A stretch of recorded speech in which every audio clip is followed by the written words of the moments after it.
ഞാൻ പൂർണ്ണ ഹൃദയത്തോടെ യഹോവയെ സ്തുതിക്കും. അങ്ങയുടെ അത്ഭുതങ്ങളെയൊക്കെയും ഞാൻ വർണ്ണിക്കും. അനുഗ്രഹമേറിയ നല്ല സമയത്തിനായി നന്ദിയോടെ സ്തോത്രം ചെയ്യുന്നു. നസ്രേന്റെ വഴികൾ എന്ന ആത്മീയ പ്രോഗ്രാമിലേക്ക് എല്ലാ പ്രേക്ഷകരെയും ക്രിസ്തു യേശുവിന്റെ നാമത്തിൽ സ്വാഗതം ചെയ്യുന്നു. കഴിഞ്ഞ എപ്പിസോഡുകളെല്ലാം തന്നെ നിങ്ങളുടെ ജീവിതത്തിൽ അനുഗ്രഹവും വിടുതലുമായി എന്ന് കേൾക്കുന്ന ദൈവത്തിന് നന്ദി കരയേറ്റുന്നു. ഇന്നും അനുഗ്രഹിക്കപ്പെട്ട ഒരു കർത്താവിന്റെ ദാസനാണ് നമ്മളോട് കൂടെ ലൈവിൽ ജോയിൻ ചെയ്തിരിക്കുന്നത്. കർത്താവിന്റെ ദാസൻ പാസ്റ്റർ തോമസ് കുട്ടി എന്നാണ് കർത്താവദാസന്റെ പേര്. ഈ കാലത്ത് ദൈവം ദേവദാസനെ ഉപയോഗിച്ചുകൊണ്ടിരിക്കുന്ന ദൈവങ്ങൾക്കായി നന്ദിയോടെ സ്തോത്രം ചെയ്യുന്നു. ചർച്ച് ഓഫ് ക്രൈസ്റ്റ് എന്ന സഭയുടെ ദേവദാസനാണ്. തുടർന്നുള്ള സമയം കർത്താവിന്റെ ദാസനിലൂടെ തന്റെ ജീവിത പശ്ചാത്തലവും തന്നെ അനുഗ്രഹിക്കപ്പെട്ട സാക്ഷി നമുക്ക് കേൾക്കാം. അതിനായി പ്രാർത്ഥനയോടെ കർത്താവിന്റെ ദാസനെ ഈ ശുശ്രൂഷയിലേക്ക് സ്വാഗതം ചെയ്യുന്നു. പ്രൈസ് പാസ്റ്ററെ. ആമേൻ. സ്തോത്രം സ്തോത്രം. കർത്താവിന്റെ അതിപരിശുദ്ധ മഹത്വം എടുക്കുമാറാകട്ടെ. ഈ രാത്രിയുടെ നാമത്തിൽ ദൈവസന്നിധിയിലായിരിക്കാൻ ദൈവം നമ്മളെ സാവകാശത്തിൽ ഒരുക്കിയല്ലോ. കേൾവിക്കാരായി കാഴ്ചക്കാരായി ആയിരിക്കുന്ന എല്ലാ പ്രിയപ്പെട്ടവരെയും നസ്രേന്റെ വഴിയിൽ ഈ പ്രോഗ്രാമിലേക്ക് വെൽക്കം ചെയ്യുകയാണ്. വിചാരിതമായൊരു സാഹചര്യം എന്നതുപോലെ ദൈവം എന്നെയും ഇതിന് പങ്കാളിയാക്കിയതിനെ ഓർത്ത് ഞാൻ ദൈവത്തെ സ്തുതിക്കുന്നു. ഇത്രത്തോളം ദൈവം നമ്മളെ നടത്തിയല്ലോ ഈ നല്ല രാത്രിയിൽ. അതേ സ്തോത്രം. ഇപ്പൊ സമയം നിങ്ങളോടൊപ്പം ആയിരിക്കാനും എൻ്റെ ജീവിതാനുഭവങ്ങളും കർത്താവിൻ്റെ സന്നദ്ധിയിൽ ഞാനും നിൽപ്പാനും തക്കവണ്ണം ഇടയായ സാഹചര്യങ്ങളെയൊക്കെയും വിവരിപ്പാനായിട്ട് ആഗ്രഹിക്കുകയാണ്. നമുക്ക് പ്രാർത്ഥനയോടും കൂടെ അതേ സ്തോത്രം ആരംഭിക്കാം. സ്വർഗീയ പിതാവേ, അങ്ങയുടെ കരങ്ങളിലേക്ക് കർത്താവേ സ്തോത്രം. ഈ 10:30 മണി കഴിഞ്ഞുള്ള സമയത്ത് ഞങ്ങളെ അങ്ങയുടെ കരങ്ങളിൽ ഏൽപ്പിക്കുകയാണ്. വിവിധ സ്ഥലങ്ങളിലായിരുന്നു കൊണ്ട് കേൾക്കുകയും കാണുകയും ചെയ്യുന്ന എല്ലാ പ്രിയപ്പെട്ടവരെയും വീണ്ടും വരുന്നവനായ കർത്താവായ യേശു ക്രിസ്തുവിന്റെ നാമത്തിലുള്ള സ്നേഹവന്ദനത്തോടെ ദൈവമേ സ്തോത്രം ഓർക്കുകയും പ്രത്യേകാലം ഒരുമിച്ച് കൂടുവാൻ തക്കവണ്ണം സാവകാശം ഒരുക്കി തന്ന ദൈവത്തിന് നന്ദി പറയുകയും ചെയ്യുന്നു. പ്രത്യേകിച്ച് പ്രിയ ബ്രദർ ഇങ്ങനെ ഒരു സംരംഭം ഒരുക്കുവാനും അനേകർക്കത് കർത്താവ് പ്രയോജനപ്പെടുവാനും സ്വർഗം സാവകാശം ഒരുക്കിയല്ലോ. എളിയവനും അതിൻ്റെ ഒരു പങ്കാളിയാകുവാൻ ദൈവം തന്ന ഭാഗ്യത്തിന് നന്ദി സ്തുതിയും സ്തോത്രവും എൻ്റെ ദൈവത്തിന് അർപ്പിക്കുന്നു. എല്ലാവർക്കും വീണ്ടും വരുന്നവനായ യേശുവിന്റെ നാമത്തിലുള്ള വന്ദനത്തെ അറിയിച്ചുകൊണ്ട് പ്രോഗ്രാമിലേക്ക് കടക്കാൻ ആഗ്രഹിക്കുന്നു. ദൈവം നമ്മളെ ഓരോരുത്തരെയും അനുഗ്രഹിക്കുകയും ആശീർവദിക്കുകയും ചെയ്യട്ടെ. കഷ്ടങ്ങളിലും പതറിയിടല്ലേ, കണ്ണുനീരിലും തളർന്നിടല്ലേ. കഷ്ടങ്ങളിലും പതറിയിടല്ലേ, കണ്ണുനീരിലും തളർന്നിടല്ലേ. ഞാനെന്നും നിന്റെ ദൈവം, നീ എന്നും എന്റേതാണേ. ഞാനെന്നും നിന്റെ ദൈവം, നീ എന്നും എന്റേതാണേ. നിന്റെ വിശ്വാസമോ ഭംഗം വരികയില്ല, അതു പ്രാപിച്ചിടും നിശ്ചയം. നിന്റെ വിശ്വാസമോ ഭംഗം വരികയില്ല, അതു പ്രാപിച്ചിടും നിശ്ചയം. അതു പ്രാപിക്കുമ്പോൾ നട്ടം ലാഭമാകും, ദുഃഖം സന്തോഷമായി മാറും. അതു പ്രാപിക്കുമ്പോൾ നട്ടം ലാഭമാകും, ദുഃഖം സന്തോഷമായി മാറും. കഷ്ടങ്ങളിലും പതറിയിടല്ലേ, കണ്ണുനീരിലും തളർന്നിടല്ലേ. ഞാനെന്നും നിന്റെ ദൈവം, നീ എന്നും എന്റേതാണേ. ഞാനെന്നും നിന്റെ ദൈവം, നീ എന്നും എന്റേതാണേ. നിന്നെ തകർക്കുവാനോ നിന്നെ മുടിക്കുവാനോ അല്ലല്ല ഈശോദന. നിന്നെ പണിതെടുത്ത് നല്ല പൊന്നാക്കുവാൻ അല്ലയോ ഈശോദന. കഷ്ടങ്ങളിലും പതറിയിടല്ലേ, കണ്ണുനീരിലും തളർന്നിടല്ലേ. ഞാനെന്നും നിന്റെ ദൈവം, നീ എന്നും എന്റേതാണേ, ഞാനെന്നും നിന്റെ ദൈവം, നീ എന്നും എന്റേതാണേ. നിന്നെ കുറ്റം വിധിച്ചു തള്ളിക്കളഞ്ഞെന്നാലും പിന്മാറിപ്പോയിടല്ലേ. നിന്നെ കുറ്റം വിധിച്ചു തള്ളിക്കളഞ്ഞെന്നാലും പിന്മാറിപ്പോയിടല്ലേ. വെറുപ്പില്ലാതെ മുൻപോട്ടു പോകുക, യേശുവെന്നും നിന്റെ കൂടെ. വെറുപ്പില്ലാതെ മുൻപോട്ടു പോകുക, യേശുവെന്നും നിന്റെ കൂടെ.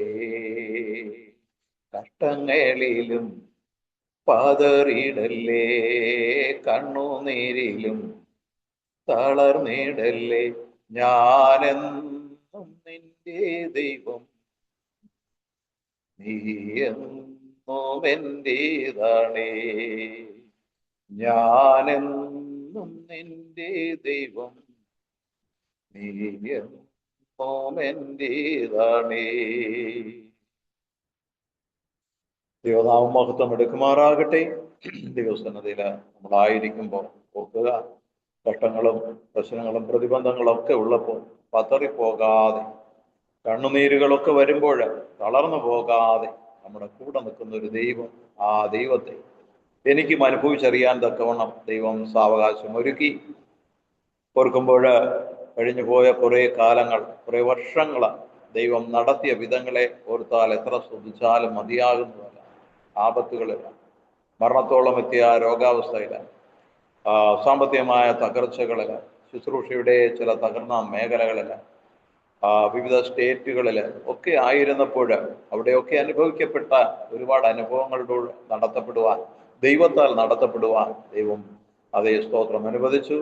ഇത് നിങ്ങളുടെ മുമ്പിൽ അതേ സ്തോത്രം സാക്ഷ്യവുമായി നിൽക്കുമ്പോൾ അത് ഞാൻ ഓർക്കുന്നു, ഞാൻ ഒരുപാട് കാലമായി സാക്ഷ്യം പൊതുവായി പറഞ്ഞിട്ട് എവിടെയെങ്കിലും ഒരവസരം കിട്ടിയാൽ വചനം പറയുമെന്നുള്ളതല്ലാതെ ഞാൻ എന്നെക്കുറിച്ചും എൻ്റെ സാക്ഷ്യത്തെക്കുറിച്ചും ഒന്നും പറയാറില്ല. എൻ്റെ ജീവിതാനുഭവങ്ങളൊന്നും പറയാറില്ല. പൊതുവെ ഞാൻ എന്നെപ്പോലെ പരിചയപ്പെടുത്തുക എന്ന് പറയുന്നത് വളരെ അപൂർവമായിട്ടാണ്. എനിക്ക് വചനം സംസാരിക്കാൻ അവസരം തന്നാൽ ഞാൻ വചനം മാത്രമേ സംസാരിക്കൂ. ഒരുപക്ഷെ ഞാൻ എൻ്റെ പേര് പോലും ആരെങ്കിലും പ്രസന്റ് ചെയ്താൽ അറിയുന്നതല്ലാതെ ഞാനായിട്ട് എൻ്റെ പേര് പോലും പ്രസന്റ് ചെയ്യാറില്ല. കാരണം എനിക്ക് കിട്ടുന്ന സമയം ഞാൻ വചനം പറയുന്നു എന്നുള്ളതല്ലാതെ അതിലപ്പുറത്തേക്ക് എന്നെ ഏതെങ്കിലും തരത്തിലൊന്ന് പ്രസന്റ് ചെയ്യാനായിട്ടോ, അല്ലെങ്കിൽ എൻ്റെ ദേശം എവിടെ, ഞാൻ ആര്, എൻ്റെ മാതാപിതാക്കൾ ആര്, എൻ്റെ പ്രിയപ്പെട്ടവരാര്, എൻ്റെ കുടുംബം എന്ത്, ഇതൊന്നും ഞാൻ അങ്ങനെ പ്രസന്റ് ചെയ്യാൻ നിൽക്കാറില്ല. അതെന്തോ എനിക്ക് അങ്ങനെ ഒരു താല്പര്യം ഇല്ല. കാരണം എന്ന് പറയുന്നത് വചനത്തിന് സമയം കിട്ടിയാൽ വചനം സംസാരിക്കുക എന്നുള്ളതാണ് എൻ്റെ ഒരു രീതി. എന്നാൽ ഇന്ന് ഇങ്ങനെ ഒരു സംരംഭം ഒരുക്കിയപ്പോൾ ആദ്യം എന്നോട് എന്നെ ഈ ഇതിലേക്ക് അത് ക്ഷണിച്ച പാസ്റ്റർ പറഞ്ഞത് വചനം പറയാനാണ്, ഒരു സൂമിലേക്ക് വചനം പറയുമോ എന്ന് ചോദിച്ചു. അപ്പോഴെനിക്ക് ഞാൻ എപ്പോഴും അത് ചെയ്യുന്നതായതുകൊണ്ട് ശരി, ഓക്കെ എന്നുണ്ട്. ഇതില് ബ്രദർ വിളിച്ചപ്പോഴാണ് പറഞ്ഞത് അതേ സ്തോത്രം സാക്ഷ്യമാണ്, സാക്ഷ്യം പറയുകയാണ്. പിന്നെ 1-2 പ്രോഗ്രാം ഇതിൽ കിടക്കുന്നത് കണ്ടപ്പോഴും അതിൽ സാക്ഷ്യമാണ് പറഞ്ഞിരിക്കുന്നത്. അപ്പോൾ ഞാൻ ഓർത്തു, ശരി, ദൈവം അനുവദിച്ചതല്ലേ ആ ഒരു സമയം നന്നായിട്ട് ദൈവസന്നിധിയിൽ സമർപ്പിച്ചുകൊണ്ട് സാക്ഷ്യത്തിനായുള്ള സമയമായി വേർതിരിച്ചെടുക്കാമെന്ന് വിചാരിച്ചു. ഈ നല്ല രാത്രിയിൽ അതേ സാക്ഷ്യത്തിനുള്ള സമയമായിട്ട് വേർതിരിച്ചെടുത്തിരിക്കുന്നത് കൊണ്ട് ഞാൻ അതിലേക്ക് കടക്കുകയാണ്. ദൈവം നമ്മളെ ഓരോരുത്തരെയും അനുഗ്രഹിക്കട്ടെ. പ്രത്യേകിച്ച് നസ്രായന്റെ വഴി എന്ന് പറയുമ്പോൾ തന്നെ നമുക്കറിയാം, നമുക്കെല്ലാം അറിയാവുന്നത് തന്നെ ഒരുവനെ കുറിച്ച് മാത്രമാണ്. നാശറത്തിൽ ഒരുപാട് പേരുണ്ടായിരുന്നു, നാശറത്തിൽ പാർത്ത ഒരുപാട് പേരുണ്ടായിരുന്നു. ഒരുപക്ഷെ യേശു ചെറുപ്രായത്തിൽ തന്നെ, അതായത് കുഞ്ഞായിരിക്കുമ്പോൾ തന്നെ ആ നശറത്തിൽ ചെന്ന് പാർത്തതാണ്. അവിടെ പൂർവികരായിട്ടുള്ള ആളുകളല്ല, നശറത്തിൽ ചെന്ന് പാർത്തതാണ്. അതുകൊണ്ടാണ് നസ്രായൻ എന്ന് വിളിക്കാനിടയായിത്തീർന്നത്. അപ്പോൾ നസ്രായന്റെ വഴികളിലൂടെ ജീവിക്കുന്ന എത്രയോ പേർ, കോടിക്കണക്കിന് ആളുകൾ ആ നസ്രായന്റെ വഴികളിലൂടെ സഞ്ചരിച്ച്, കാരണം വിവിധമായ അന്ധകാരത്തിന്റെ അതേ സ്തോത്രം ലോകത്തായിരുന്നവർ ആ നസ്രയനെ പരിചയപ്പെട്ട് കഴിഞ്ഞപ്പോൾ, ആ നസ്രയന്റെ അനുഭവത്തിലേക്ക് കടന്നു വന്നപ്പോൾ, നസ്രയന്റെ മകനായി തീർന്നപ്പോൾ, മകളായി തീർന്നപ്പോൾ, ഇന്ന് അവരനുഭവിക്കുന്ന, ഞാൻ ഉൾപ്പെടെ അനുഭവിക്കുന്ന, നമ്മൾ ഓരോരുത്തരും അനുഭവിക്കുന്ന അനുഭവങ്ങൾ അതിശ്രേഷ്ഠമായ അനുഭവമാണ്. കാരണം അതിനോളം മഹത്വപൂർണമായ ഒരു ജീവിതം ഈ ലോകത്തിൽ വേറൊന്നുമില്ല. നസ്രയന്റെ വഴികളിലൂടെ സഞ്ചരിക്കുന്ന സഞ്ചാരം തന്നെ അതൊരു വല്ലാത്ത അനുഭവമാണ്. കാരണം ആ നസ്രായൻ പറയുന്നു, എന്നെ അനുഗമിക്കാൻ ആഗ്രഹിക്കുന്നവർ ഒരു കാര്യം ചെയ്യണം.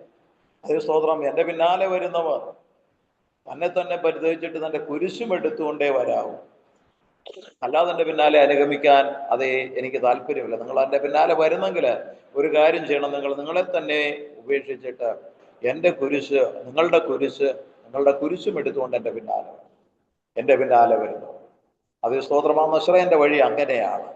എന്നാൽ നസ്രയന്റെ വഴി അങ്ങനെ ആയിരിക്കുമ്പോഴും നമ്മളെ നടത്തുന്ന ഒരു വലിയ നടത്തിപ്പ്, അത് ഈ ലോകത്തിൽ അതിസമ്പന്നന്മാരും ശ്രേഷ്ഠന്മാരും ബുദ്ധിമാന്മാരും അത് അധികാരമുള്ളവരൊക്കെ അനുഭവിക്കാൻ ആഗ്രഹിക്കുന്ന, അവർക്ക് എത്ര പരിശ്രമിച്ചിട്ടും അത് ലഭിക്കാതെ പോകുന്ന ഒരനുഭവം കൂടിയാണ് നസ്രയന്റെ വഴിയിലേക്ക് വന്നു കഴിയും. അതാണ് അതിൻ്റെ പ്രത്യേകത.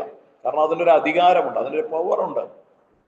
അതിൻ്റെ ഒരു പ്രത്യേകത എന്ന് പറയുന്നത്, ഈ ലോക പ്രപഞ്ച ശക്തികൾക്കൊന്നും അതിനെ ജയിക്കാൻ കഴിഞ്ഞിട്ടില്ല. കാരണം ലോക പ്രപഞ്ച ശക്തികളൊന്നും അതിൽ നസ്രയന്റെ വഴിയിൽ ആശ്രയിക്കുന്നവനെയും അതേ സ്തോത്രം തകർക്കാൻ കഴിഞ്ഞിട്ടില്ല. അതാണ് അതിൻ്റെ പ്രത്യേകത. നസ്രയന്റെ വഴിയിലൂടെയുള്ള യാത്ര ഏറെ ശ്രേഷ്ഠമായ ഒരു അനുഭവം കൊണ്ട് എനിക്കും അങ്ങനെ ഒരു മിനിസ്ട്രിയുടെ ഭാഗമായി, അല്ലെങ്കിൽ അങ്ങനെ ഒരു പ്രോഗ്രാമിൽ കടന്നു വന്നോ സാക്ഷ്യപ്പെടുത്തുവാൻ തക്കവണ്ണം ദൈവം ഇടയാക്കിയല്ലോ. എൻ്റെ പേര് ഞാൻ ഓർമ്മിപ്പിക്കുകയാണ്. എൻ്റെ പേര് പാസ്റ്റർ തോമസ് കുട്ടി. എൻ്റെ സ്വന്തം സ്ഥലമെന്ന് പറയുന്നത് പുനലൂര് കഴിഞ്ഞിട്ട് തമിഴ്നാട് പോകുന്ന, തെന്മല തമിഴ്നാട് പോകുന്ന റൂട്ടിൽ ഇടമണ്ണെന്ന് പറയുന്ന സ്ഥലത്തിനടുത്തായിട്ടാണ് എൻ്റെ സ്വന്തം സ്ഥലമെന്ന് പറയുന്നത്. എന്നാൽ ആ പ്രദേശത്ത് നിന്നൊക്കെ മാറിപ്പോയിട്ട് വർഷങ്ങളായി. ഇപ്പോൾ ഞാൻ ശുശ്രൂഷയുമായി ബന്ധപ്പെട്ട് പുനലൂരിനടുത്ത് തന്നെയുള്ള കരവാളൂർ എന്ന് പറയുന്ന ഒരു പ്രദേശത്ത് ഒരു സഭയുടെ ചാർജ് വഹിച്ചുകൊണ്ടിരിക്കുന്നു. ഞാൻ ഇവിടെ ഇപ്പോൾ 2022 മുതലാണ് ഞാൻ ഈ സഭയുടെ ചാർജ് എടുക്കുന്നത്. അതിനു മുമ്പായിട്ട് ഞാൻ തമിഴ്നാട്ടിൽ ശുശ്രൂഷയിലായിരുന്നു.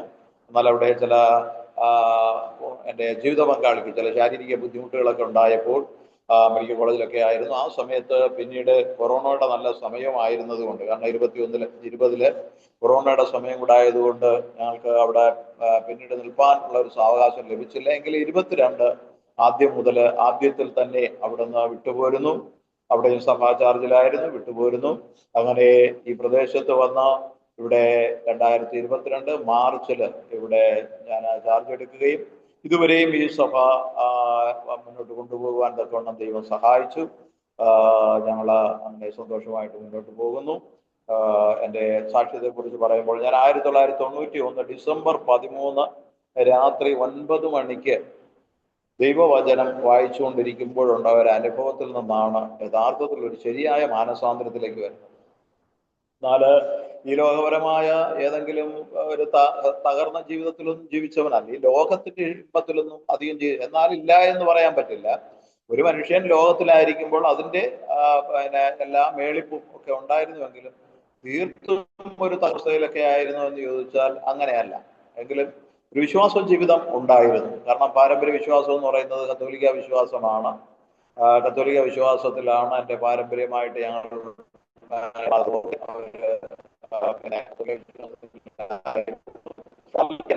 എനിക്ക് ജന്മം തരുന്ന ആ ഒരു കാലഘട്ടപ്പോൾ ഞങ്ങള് പോയി പാർത്ത, എൻ്റെ അപ്പച്ചനും അമ്മച്ചിയൊക്കെ പോയി പാർത്ത പ്രദേശം, അതേ സ്തോത്രം, ഒരു CSI ബാക്ക്ഗ്രൗണ്ട് മാത്രം. അവിടെ കത്തോലിക്ക സഭയുടെ യാതൊരുവിധ ഇല്ലാത്തതിനാൽ അന്ന് അവരായിരുന്ന സഭയിൽ അവർ മെമ്പറായി. അവിടെ വെച്ചാണ് എനിക്ക് ജന്മം ലഭിക്കുന്നത്. അങ്ങനെ എന്നെ വളരെ ചെറുതായിരിക്കുമ്പോൾ, എനിക്ക് അറിഞ്ഞുകൂടാത്തൊരു പ്രായത്തിൽ എന്നെ സ്നാനപ്പെടുത്തി, CSIയുടെ ബാക്ക്ഗ്രൗണ്ടിൽ സ്നാനപ്പെടുത്തി. ശേഷം ഒരു 8.5 വയസ്സാകുമ്പോൾ ആ സഭയിൽ മറ്റു ചില പ്രശ്നങ്ങൾ, എന്ന് പറഞ്ഞാൽ അവിടെ പ്രദേശത്തുണ്ടായ ഒരു പ്രശ്നവുമായി ബന്ധപ്പെട്ട് ഞങ്ങളതിൻ്റെ പങ്കാളികളല്ലായിരുന്നുവെങ്കിലും എൻ്റെ അപ്പച്ചൻ്റെ ചേട്ടനിയന്മാരെല്ലാം കൂടി ഞങ്ങൾ 4 പേരായിരുന്നു. 5 പേരുണ്ട്, അതിൽ 4 പേരായിരുന്നു അവിടെ താമസിക്കുന്നത്. ഞങ്ങളുടെ എല്ലാവരുടെയും കൂടെ പേരിൽ ഒരു കേസും പ്രശ്നവും ഒക്കെ അവർ കൊടുത്തു. മറ്റുള്ളവരുമായിട്ടുള്ള പ്രശ്നത്തിലാണ് ഞങ്ങൾ ആ പ്രദേശത്ത് ചെന്ന് താമസക്കാരായതുകൊണ്ട് ഞങ്ങളുടെ പേരിലും ആ കേസ് കൊടുത്തു. ഞങ്ങളും അതിൽ ഉൾപ്പെട്ടിട്ടുണ്ടെന്ന് പറഞ്ഞു. അങ്ങനെ അപ്പച്ചനൊക്കെ വീണ്ടും ഒരു 5 കിലോമീറ്റർ ദൂരത്തിൽ പോയി, 6 കിലോമീറ്റർ ദൂരത്തിൽ പോയിട്ട് അവിടെ സ്തോത്രം ഒരു കത്തോലിക്ക സഭയുണ്ട്, അവിടെയുമായിട്ട് പിന്നെ ബന്ധപ്പെടുവാനും. അങ്ങനെ 8.5 വയസ്സാകുമ്പോൾ എനിക്ക് ആ കത്തോലിക്ക സഭയിൽ വീണ്ടും സ്നാനം ലഭിക്കുവാനും ഇടയായി. അങ്ങനെ പിന്നീടുള്ള ജീവിതം മുഴുവനും കത്തോലിക്ക ബാക്ക്ഗ്രൗണ്ടിലെങ്കിലും ഞങ്ങൾ ജീവിക്കുന്ന സാഹചര്യം CSIയുടെ തലങ്ങളിലായതുകൊണ്ട് അവിടെ ആ ഒരു ബന്ധത്തിലാണ് അത് സ്തോത്രം എൻ്റെ വിശ്വാസം കെട്ടിപ്പടുക്കുകയും ഒക്കെ ചെയ്യുന്നത്. കാരണം അവിടെ ഒരുപാട് ഉപദേശിമാര്, പെന്തക്കോസ്താ വിഭാഗത്തിലുള്ളവരും അല്ലാതെ ഒക്കെ ഒരുപാട് ഉപദേശിമാരെ പ്രദേശത്ത് വരാറുണ്ട്, CSIയുടെ ആ ഒരു ബാക്ക്ഗ്രൗണ്ട് ആണെങ്കിൽ. അപ്പോൾ അങ്ങനെയൊക്കെ ആകുമ്പോൾ എൻ്റെ അമ്മച്ചിയുടെ ജ്യേഷ്ഠത്തി, എൻ്റെ വല്യമ്മച്ചിയും അതേ സ്തോത്രം കുഞ്ഞുങ്ങളില്ലാത്തത് കൊണ്ട് എന്നെ കൂടെ നിർത്തി വളർത്തുകയാണ്. അപ്പോൾ ആ ഒരു സാഹചര്യത്തില് അമ്മച്ചി എപ്പോഴും ഇതുപോലുള്ള പ്രതീക്ഷമാരൊക്കെ വരുമ്പോൾ അമ്മച്ചി അപ്പച്ചനും ഒക്കെ അവരെ വീട്ടിൽ വരുത്തുകയും അവിടെ പ്രാർത്ഥന നടത്തുകയും അതോടൊപ്പം തന്നെ ചുറ്റുപാടിൽ ആ പ്രദേശത്ത് എവിടെയെങ്കിലും ഒരു പ്രാർത്ഥന ഉണ്ടെന്നറിഞ്ഞാൽ അമ്മച്ചി എന്നെ കൊണ്ട് പോവുകയൊക്കെ ചെയ്യുമായിരുന്നു. അങ്ങനെ ചെറുപ്പം മുതലേ ഒരു ദൈവവിശ്വാസ വളർച്ച എനിക്കുണ്ടായിരുന്നു. അതോടൊപ്പം തന്നെ എനിക്ക് വായിക്കാനൊക്കെ തുടങ്ങിയ കാലം തൊട്ട് ബൈബിള് തരികയും അത് വായിക്കാനൊക്കെ ഒരു ആഗ്രഹവും അങ്ങനെ വായിപ്പിക്കുകയൊക്കെ ചെയ്യും. അങ്ങനെയുള്ളൊരു കാലസ്ഥിതിയിലാണ് വളർന്നു വന്നത്. അങ്ങനെയൊക്കെ ജീവിച്ചു. എന്നാൽ ഒരു കാലഘട്ടം കഴിഞ്ഞപ്പോൾ അത് സ്തോത്രം സ്കൂൾ പഠനമൊക്കെ കഴിഞ്ഞു. പിന്നീട് കുറച്ച് നാൾ കഴിഞ്ഞപ്പോൾ എൻ്റെ വിവാഹമൊക്കെ കഴിഞ്ഞു. വിവാഹമൊക്കെ കഴിഞ്ഞതിന് ശേഷം അങ്ങനെ ജീവിതം മുന്നോട്ട് പോയിക്കൊണ്ടിരിക്കുകയാണ്. അപ്പോൾ വലിയ ജോലികളും കാര്യങ്ങളൊന്നും അന്നില്ല, എങ്കിലും ചെറിയ ചെറിയ ജോലികളൊക്കെ ചെയ്ത് കുടുംബജീവിതമൊക്കെ മുന്നോട്ട് പോയിക്കൊണ്ടിരിക്കുന്നു. പിന്നെ ഞങ്ങൾക്ക് അല്പം പുരയിടവും നിലവും ഒക്കെ ഉണ്ട്. അതിലെ ജോലികളൊക്കെ അപ്പച്ചൻ്റെ ഒക്കെ കൂടെ ചെയ്തും ഒക്കെ പോകുന്നു. എനിക്ക് അപ്പച്ചനും അമ്മച്ചിയും 3 സഹോദരങ്ങള്, ഒരു ചേച്ചിയും 2 ചേട്ടന്മാരും ഒക്കെ ആയിരുന്നു. അതിൽ അപ്പച്ചനും അമ്മച്ചിയൊക്കെ മരിച്ചുപോയി. എന്നെ വളർത്തിയ അപ്പച്ചനും അമ്മച്ചിയൊക്കെ മരിച്ചുപോയി. ഇപ്പോൾ ഉണ്ടെന്ന് പറയുന്നത് എനിക്ക് 2 ചേട്ടന്മാരും ഒരു ചേച്ചിയുമാണുള്ളത്. ഏറ്റവും മൂത്ത ചേച്ചിയാണ്, അതിനുള്ള 2 ചേട്ടന്മാര്, അതിനിളയതാണ് ഞാൻ. എനിക്ക് താഴെ ഏറ്റവും മൂത്തത് 2 പേര് ട്വിൻസ് ആയിരുന്നു, അവർ 2 പേര് മരിച്ചുപോയി. എനിക്ക് താഴെ ഒരാളുണ്ടായിരുന്നു, അദ്ദേഹം മരിച്ചുപോയി. ഇപ്പോൾ ഞങ്ങൾ 4 പേരേ ഉള്ളൂ. ഞങ്ങളെല്ലാവരും കുടുംബസ്ഥരായിട്ട് അവിടെയായി പാർക്കുകയാണ്. അവരൊക്കെ ഇപ്പോഴും കത്തോലിക്ക സഭയുടെ ബാക്ക്ഗ്രൗണ്ടിൽ തന്നെ ജീവിക്കുന്നു. ഞാൻ അങ്ങനെ ഇരിക്കുന്ന ഒരു കാലഘട്ടത്തിലാണ് എൻ്റെ ഒരു കുഞ്ഞ് മരിച്ചു പോകാനിടയായി തീർന്നു. മൂത്ത കുഞ്ഞ് മരിച്ചു പോകാനിടയായി തീർന്നു. എനിക്ക് ഇപ്പോഴും 4 മക്കളുണ്ട്. 5 മക്കളായിരുന്നു. മൂത്തയാള് മരിച്ചു പോകാനിടയായി തീർന്നു. ആ ഒരു സങ്കടവും വേദനയും കൊണ്ട് ഞാൻ അവളുടെ മരണത്തിനൊക്കെ ശേഷം ഉപവാസത്തോടും പ്രാർത്ഥനയോടും കൂടി ഒരാഴ്ച ചിലവഴിപ്പാൻ തക്കൊണ്ട് ഇടയായി തീർന്നു. അങ്ങനെ ആ ഒരു കാലഘട്ടമൊക്കെ കഴിഞ്ഞു. അതേ വിശ്വാസത്തിൽ അല്പമായി മുന്നോട്ട് വരുവാൻ തക്കവണ്ണം ഇടയായി. അങ്ങനെ ഇരിക്കെ തന്നെ സ്തോത്രം ചില സാഹചര്യങ്ങൾ വിശ്വാസപരമായ സഭയോട് ചേർന്ന് വിശ്വാസപരമായ ചില കാര്യങ്ങൾക്കൊക്കെ ഇടപെടുവാനും ബൈബിൾ കൂടുതൽ പഠിക്കുവാനും ഒക്കെ സാധ്യമായി തീർന്നു.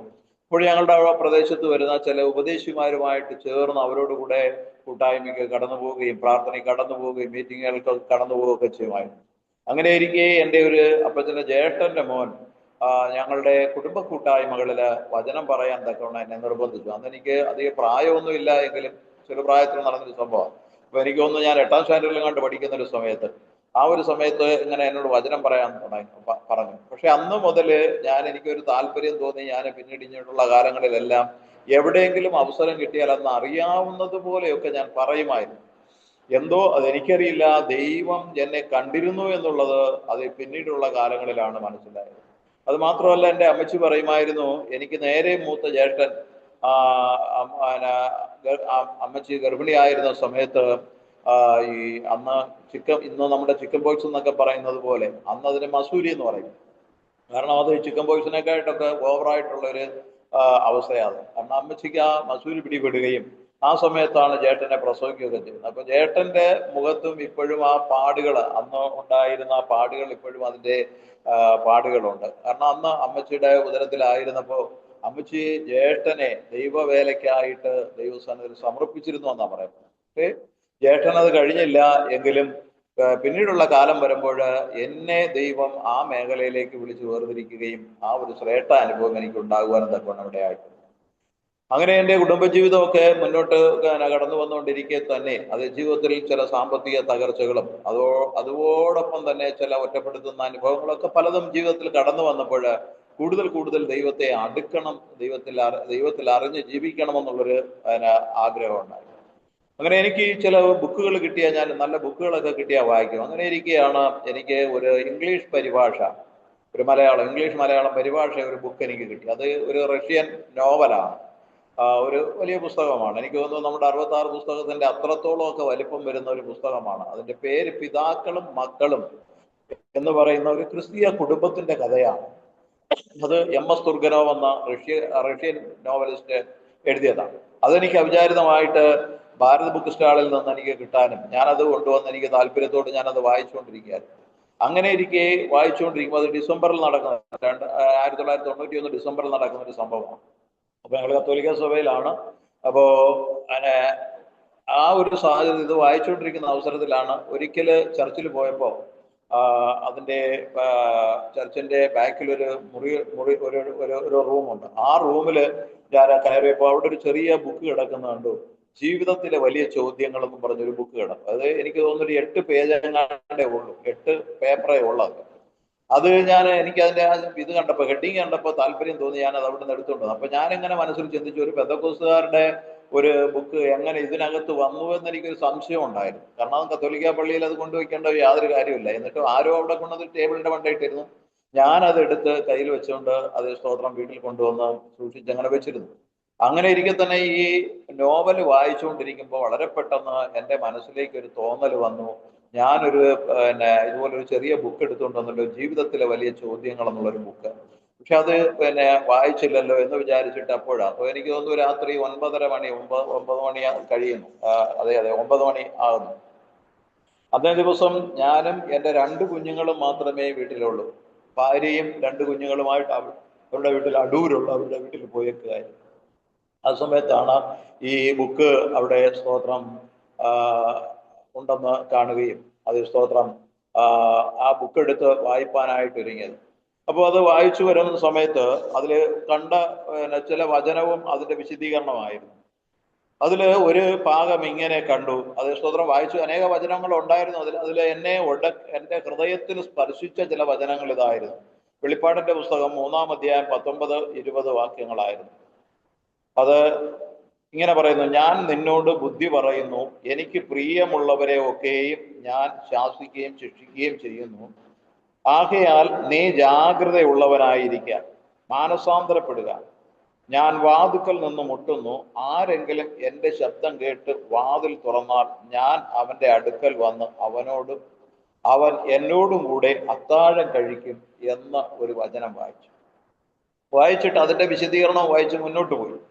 അപ്പോൾ വിശദീകരണം വായിച്ച് മുന്നോട്ട് പോകുമ്പോൾ വീണ്ടും കാണുന്നത് 2 കൊരിന്ത്യസ് 6:2 ഇങ്ങനെ പറയുന്നു: പ്രസാദകാലത്ത് ഞാൻ നിനക്ക് ഉത്തരമരുളി, രക്ഷാദിവസത്തിൽ ഞാൻ നിന്നെ സഹായിച്ചു എന്ന് അവൻ അരുളി ചെയ്യുന്നുവല്ലോ. ഇപ്പോഴാകുന്നു സുപ്രസാദകാലം, ഇപ്പോഴാകുന്നു രക്ഷാദിവസം എന്ന് വായിച്ചു. അതും വായിച്ചിട്ട് വീണ്ടും അതിൻ്റെയും വിശദീകരണം കഴിഞ്ഞിട്ട് അടുത്തത് വായിക്കുന്ന എബ്രയ ലേഖനം 3-ാം അധ്യായം അതിൻ്റെ 11-ാം വാക്യത്തിൽ ഇങ്ങനെ പറയുന്നു: അതുകൊണ്ട് പരിശുദ്ധാത്മാവ് അരുളി ചെയ്യുന്നത് പോലെ ഇന്ന് നിങ്ങൾ അവന്റെ ശബ്ദം കേൾക്കുന്നുവെങ്കിൽ മരുഭൂമിയിലെ പരീക്ഷയിൽ എന്നതുപോലെ നിങ്ങളുടെ ഹൃദയം കഠിനമാക്കരുത്.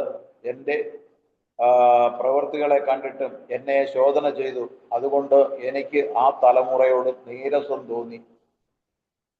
കാരണം അങ്ങനെ ആ 3 ഭാഗങ്ങൾ വായിച്ചിട്ട് വീണ്ടും അടുത്ത പേജുകൾ വായിച്ചു പോവുക. അപ്പൊ വളരെ പെട്ടെന്ന് എനിക്ക് വീണ്ടും ഇതെടുത്ത് വായിക്കണമെന്നൊരു പ്രേരണ ഉള്ളിലുണ്ടായി.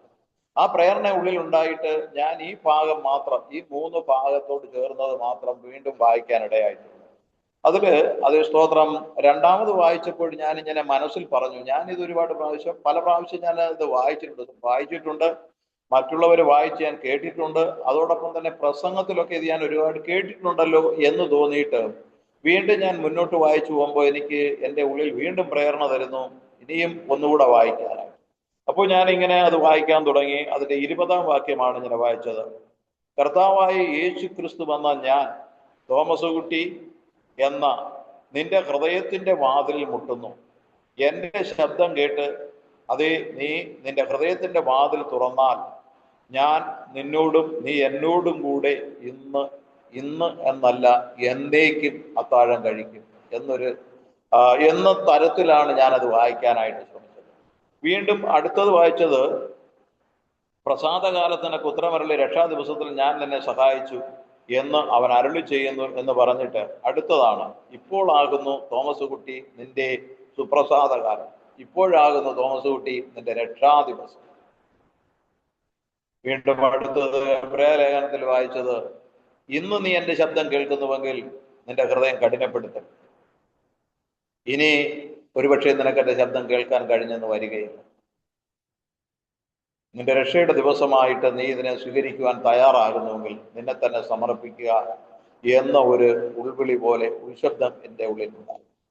അങ്ങനെയാണ് ആ രാത്രി 9 മണിക്ക് ശേഷം ഞാൻ ഇത് വായിച്ച്, എനിക്ക് ഒരു അരമണിക്കൂർ എടുത്തതാണ് ഇത് വായിക്കാൻ, എല്ലാം കൂടി ഒരു അരമണിക്കൂർ എടുത്തതാണ്. ശേഷം ഞാൻ ആ മുട്ടുകുത്തി അവിടെ ഇരുന്ന് കരഞ്ഞു. അത് എത്ര സമയം കരഞ്ഞെന്നോ എത്ര സമയം നിലവിളിച്ചെന്നോ പ്രാർത്ഥിച്ചെന്നോ എന്ന് എനിക്കറിയില്ല. മണിക്കൂറുകൾ എത്ര കടന്നുപോയെന്നോ എനിക്കറിയില്ല. ഞാൻ പിന്നീട് അതേ സ്തോത്രം എൻ്റെ അടുത്ത് ചുവരിലിരുന്ന ക്ലോക്കിൽ നോക്കുമ്പോൾ മണി 3:30 കഴിഞ്ഞിരുന്നു, രാത്രി 3:30 കഴിഞ്ഞിരുന്നു. കാരണം അപ്പോഴും നോക്കാനുള്ള കാരണം എന്ന് പറഞ്ഞാൽ എന്തോ ഒരു ശാന്തത എൻ്റെ ജീവിതത്തിൽ കടന്നു വന്നു. അതുവരെ ഉണ്ടായിരുന്ന എല്ലാ ദുഃഖങ്ങളും ഭാരങ്ങളും ഒക്കെ വിട്ടൊഴിഞ്ഞൊരു ശാന്തത കടന്നു. അത് മാത്രമല്ല, ആ കടന്നുപോയ മണിക്കൂറിൽ ഞാൻ കരഞ്ഞ സമയങ്ങളിലൊക്കെ എൻ്റെ ഓർമ്മ വെച്ചതും എൻ്റെ ജീവിതകാലത്തിൻ്റെ ആ നാളുകൾ വരെയുള്ള കാര്യങ്ങളെല്ലാം എൻ്റെ മുന്നിൽ തെളിഞ്ഞു വന്ന ഒരനുഭവമാണ്. എവിടെയൊക്കെ ഞാൻ വീണുപോയോ, എവിടെയൊക്കെ ഞാൻ മറ്റുള്ളവരോട് എതിര് നിന്നോ, എൻ്റെ മാതാപിതാക്കളോടാകട്ടെ, എൻ്റെ സഹോദരങ്ങളോടാകട്ടെ, എൻ്റെ സഭയിലാകട്ടെ, ഞാൻ ചെയ്തു പോയ ഓരോ പ്രവൃത്തികളും, ഒരു തരത്തിൽ പറഞ്ഞാൽ ചെറിയ മദ്യപാനവും ഒക്കെ ഉണ്ടായിരുന്നു ഇടക്കാലത്ത്. അതോടൊപ്പം തന്നെ ചില കൂട്ടുകെട്ടുകളും ചില ബന്ധങ്ങളൊക്കെ ഉണ്ടായിരുന്നു. അങ്ങനെ അതെല്ലാം എൻ്റെ ജീവിതത്തിൽ തെളിഞ്ഞു വന്നിട്ട് ഇതെല്ലാം എൻ്റെ തകർച്ചയാണ്, അല്ലെങ്കിൽ എൻ്റെ ജീവിതത്തിന് മുന്നോട്ട് കടന്നു പോകാൻ കഴിയാത്ത അവസ്ഥയാണ്. ഞാൻ വിശ്വാസിയാണ്, ഞാൻ വചനം പറയാൻ നിൽക്കുന്നുണ്ട്, അതുപോലെ തന്നെ പ്രാർത്ഥിക്കുന്നുണ്ട്, ഇതൊക്കെ ചെയ്യുന്നുണ്ടെങ്കിലും ഇതോടൊപ്പം തന്നെ അതേ സ്തോത്രം ഈ ലോകത്തിൻ്റെതായ ചെറിയ ചെറിയ സുഖഭോഗങ്ങളും അതിൻ്റെതായ അവസ്ഥകളിലൂടെ തന്നെയാണ് മുന്നോട്ട് പോകുന്നത്. എന്നാൽ അന്ന് അവിടെ വെച്ചൊരു തീരുമാനമെടുത്തു, ഇനി വേണ്ട, ഈ വിധത്തിലൊരു ജീവിതം എനിക്ക് വേണ്ട, ഇനി ഞാൻ ജീവിക്കുന്നെങ്കിൽ എൻ്റെ കർത്താവിനായിട്ട് ജീവിക്കാം എന്നൊരു തീരുമാനമെടുത്ത് അന്ന് അവിടെ വെച്ച് തീരുമാനമെടുക്കുകയും തുടർന്ന് അതെ പ്രാർത്ഥനയ്ക്കായിട്ടുള്ള സമയങ്ങളായി തന്നെ വേർതിരിച്ച് ജീവിതം മുന്നോട്ട് കൊണ്ടുപോകാൻ തക്കവണ്ണം ഇടയായിട്ടുണ്ട്. അങ്ങനെ ജീവിതം മുന്നോട്ട് കൊണ്ടുപോകുമ്പോഴാണ് ഒരു വർഷം 92 ആയപ്പോഴത്തേക്ക് എൻ്റെ ഉള്ളിൽ ഒരു ബോധ്യം, അതേ സ്തോത്രം ഇതുപോലെ, അതേ സ്തോത്രം ഞാൻ ഈ അനുഭവിക്കുന്ന സന്തോഷം മറ്റുള്ളവരെ കൂടി അറിയിക്കണമെന്നുള്ളൊരു ആഗ്രഹം. അപ്പോൾ എനിക്ക് വചനം പഠിക്കണമെന്നുള്ളൊരു നിർബന്ധം ഉണ്ടായി. വചനം പഠിക്കണമെന്നൊരു നിർബന്ധം ഉണ്ടായപ്പോഴത്തേക്ക് അതേ സ്തോത്രം ഇതിനെന്താണ് ഒരു വഴി എന്ന് വിചാരിച്ച് ഞാൻ ഇങ്ങനെ ഭാരപ്പെടുകയായിരുന്നു. അങ്ങനെ ഭാരപ്പെട്ടിരിക്കുമ്പോഴാണ് ആത്മീയ യാത്ര എന്നൊരു പ്രോഗ്രാം അതേ സ്തോത്രം സ്ഥിരം കാണുമായിരുന്നു. അങ്ങനെ എനിക്ക് ആരോ അതിൻ്റെ ഒരു മാസിക എനിക്ക് എൻ്റെ കയ്യിൽ തന്നു. അപ്പോൾ അതിൽ ബൈബിൾ കോളേജിൽ പഠിക്കാനുള്ളൊരു സാഹചര്യം ഉണ്ട് എന്നും പറഞ്ഞ് അതിനകത്തൊരു ഇത് കൊടുത്തിരുന്നു. അപ്പോൾ ഞാൻ നോക്കുമ്പോൾ തിരുവല്ലയുണ്ട്, തമിഴ്നാട്ടിൽ ഉണ്ട്, രണ്ടിടത്തുണ്ട്. അപ്പോൾ ഞാൻ ഓർത്ത് തമിഴ്നാട്ടിൽ പോയേക്കാമെന്ന് വിചാരിച്ച് ഇതെല്ലാം ആപ്ലിക്കേഷൻ എല്ലാം വരുത്തി എല്ലാം ക്ലിയർ ചെയ്ത് അവിടെ വെച്ച് ഒരു മേശപ്പുറത്ത് എൻ്റെ ബൈബിളും എടുത്ത് വെച്ചിട്ട് അതിൻ്റെ കീഴിൽ ഇത് വെച്ച് പ്രാർത്ഥിച്ചു. ദൈവമേ, ഞാൻ എൻ്റെ കുടുംബത്തെ ആരുടെ കയ്യിൽ ഏൽപ്പിച്ചിട്ട് പോയി, എങ്ങനെയാണ്, എന്താണ്, എനിക്കൊരു പിടിയുമില്ല, എനിക്ക് ബൈബിൾ പഠിച്ചേ തീരുള്ളൂ. അങ്ങനെ വലിയൊരു ആഗ്രഹത്തോടും കൂടി ഞാൻ ആയിരിക്കുമ്പോൾ അതേ സ്തോത്രം കത്തോലിക്ക സഭയുടെ വിശ്വാസത്തിൽ നിൽക്കുകയാണ്. അപ്പോൾ ആ ഒരു അവസ്ഥയിൽ അങ്ങനെ നിൽക്കുമ്പോഴാണ് അതേ സ്തോത്രം ഇതിൻ്റെ എഴുതി വെച്ചേക്കുന്നതിൻ്റെ അവസാനം എഴുതിയിട്ടുണ്ട്, ഒന്നുകിൽ നിങ്ങളുടെ സഭാ ശുശ്രൂഷകന്റെ അല്ലെങ്കിൽ സഭാ പാസ്റ്ററുടെ അനുവാദ കത്തും അദ്ദേഹത്തിൻ്റെ സൈനും നിങ്ങളെക്കുറിച്ചുള്ള അതൊരു റിപ്പോർട്ടും വേണമെന്ന്. അപ്പോൾ ഞാൻ നോക്കുമ്പോൾ അതേ സ്തോത്രം നമ്മുടെ കത്തോലിക്ക സഭയിലാകെ കൊണ്ട് യാതൊരു കാരണവശാലും അങ്ങനെ ഒന്നും എനിക്ക് കിട്ടാനൊരു സാധ്യതയില്ല. ആ സാധ്യത ഇല്ലാത്തത് കൊണ്ട് ഞാൻ വളരെയേറെ സങ്കടപ്പെട്ടു. ദൈവമേ, എന്താണൊരു വഴിയെന്ന്. അങ്ങനെ ഇരിക്കുകയാണ് അതേ സ്തോത്രം ഞങ്ങളുടെ സഭയിലെ തന്നെ ഒരു സിസ്റ്റർ ചോദിച്ചു, തോമസ് കുട്ടിക്ക് ഡിവൈൻ നിൽപ്പാൻ ആഗ്രഹമുണ്ട്. അപ്പോൾ ഞാൻ പറഞ്ഞു, സിസ്റ്ററെ പൈസയില്ല, പോകണമെന്നൊക്കെ ആഗ്രഹമുണ്ട്, പൈസയില്ല. അപ്പോൾ സിസ്റ്റർ അല്പം പൈസയൊക്കെ തന്നിട്ട് എന്നെ അവിടെ പറഞ്ഞു വിട്ടു. എന്നാൽ അവിടെ ചെന്നപ്പോൾ എനിക്കുണ്ടായ ഒരു അനുഭവം ഇതാണ്. സ്തോത്രം, ഞാൻ ശനിയാഴ്ച ദിവസം അവിടെ എത്തി. കാരണം അവിടെ ഞായറാഴ്ച മുതലാണ് തുടങ്ങുന്നത് എങ്കിലും ശനിയാഴ്ച അവിടെ എത്തി. ശനിയാഴ്ച അവിടെ ചെന്നു. അതേ സ്തോത്രം ഞാൻ ചെല്ലുമ്പോൾ രാവിലെ 9 മണിയായപ്പോഴത്തേക്ക് ഞാൻ അവിടെ എത്തി. കാരണം ഇവിടുന്ന് രാത്രിയിലുള്ള വണ്ടിക്ക് പോയിരുന്നു. അവിടെ ചെന്ന് കഴിഞ്ഞ് അതേ സ്തോത്രം അന്ന് ഒരു 3 മണിയാകുമ്പോഴേക്ക് പിന്നെ അവിടെ ഓപ്പൺ ആകുള്ളൂ. കാരണം അന്ന് ഉള്ളവരൊക്കെ വെളിയിലോട്ട് ഇറങ്ങായതുകൊണ്ട് നമ്മളെ അകത്ത് കയറ്റും. അപ്പോൾ അതിനടുത്ത് തൊട്ടടുത്ത് കോട്ടയം എന്നും പറഞ്ഞൊരു സ്ഥലമുണ്ട്. അവിടെ പോയിട്ട് അവിടെ അന്ന് ധ്യാനം നടക്കുന്നു, അവിടെ പോയാൽ മതി എന്ന് പറഞ്ഞു.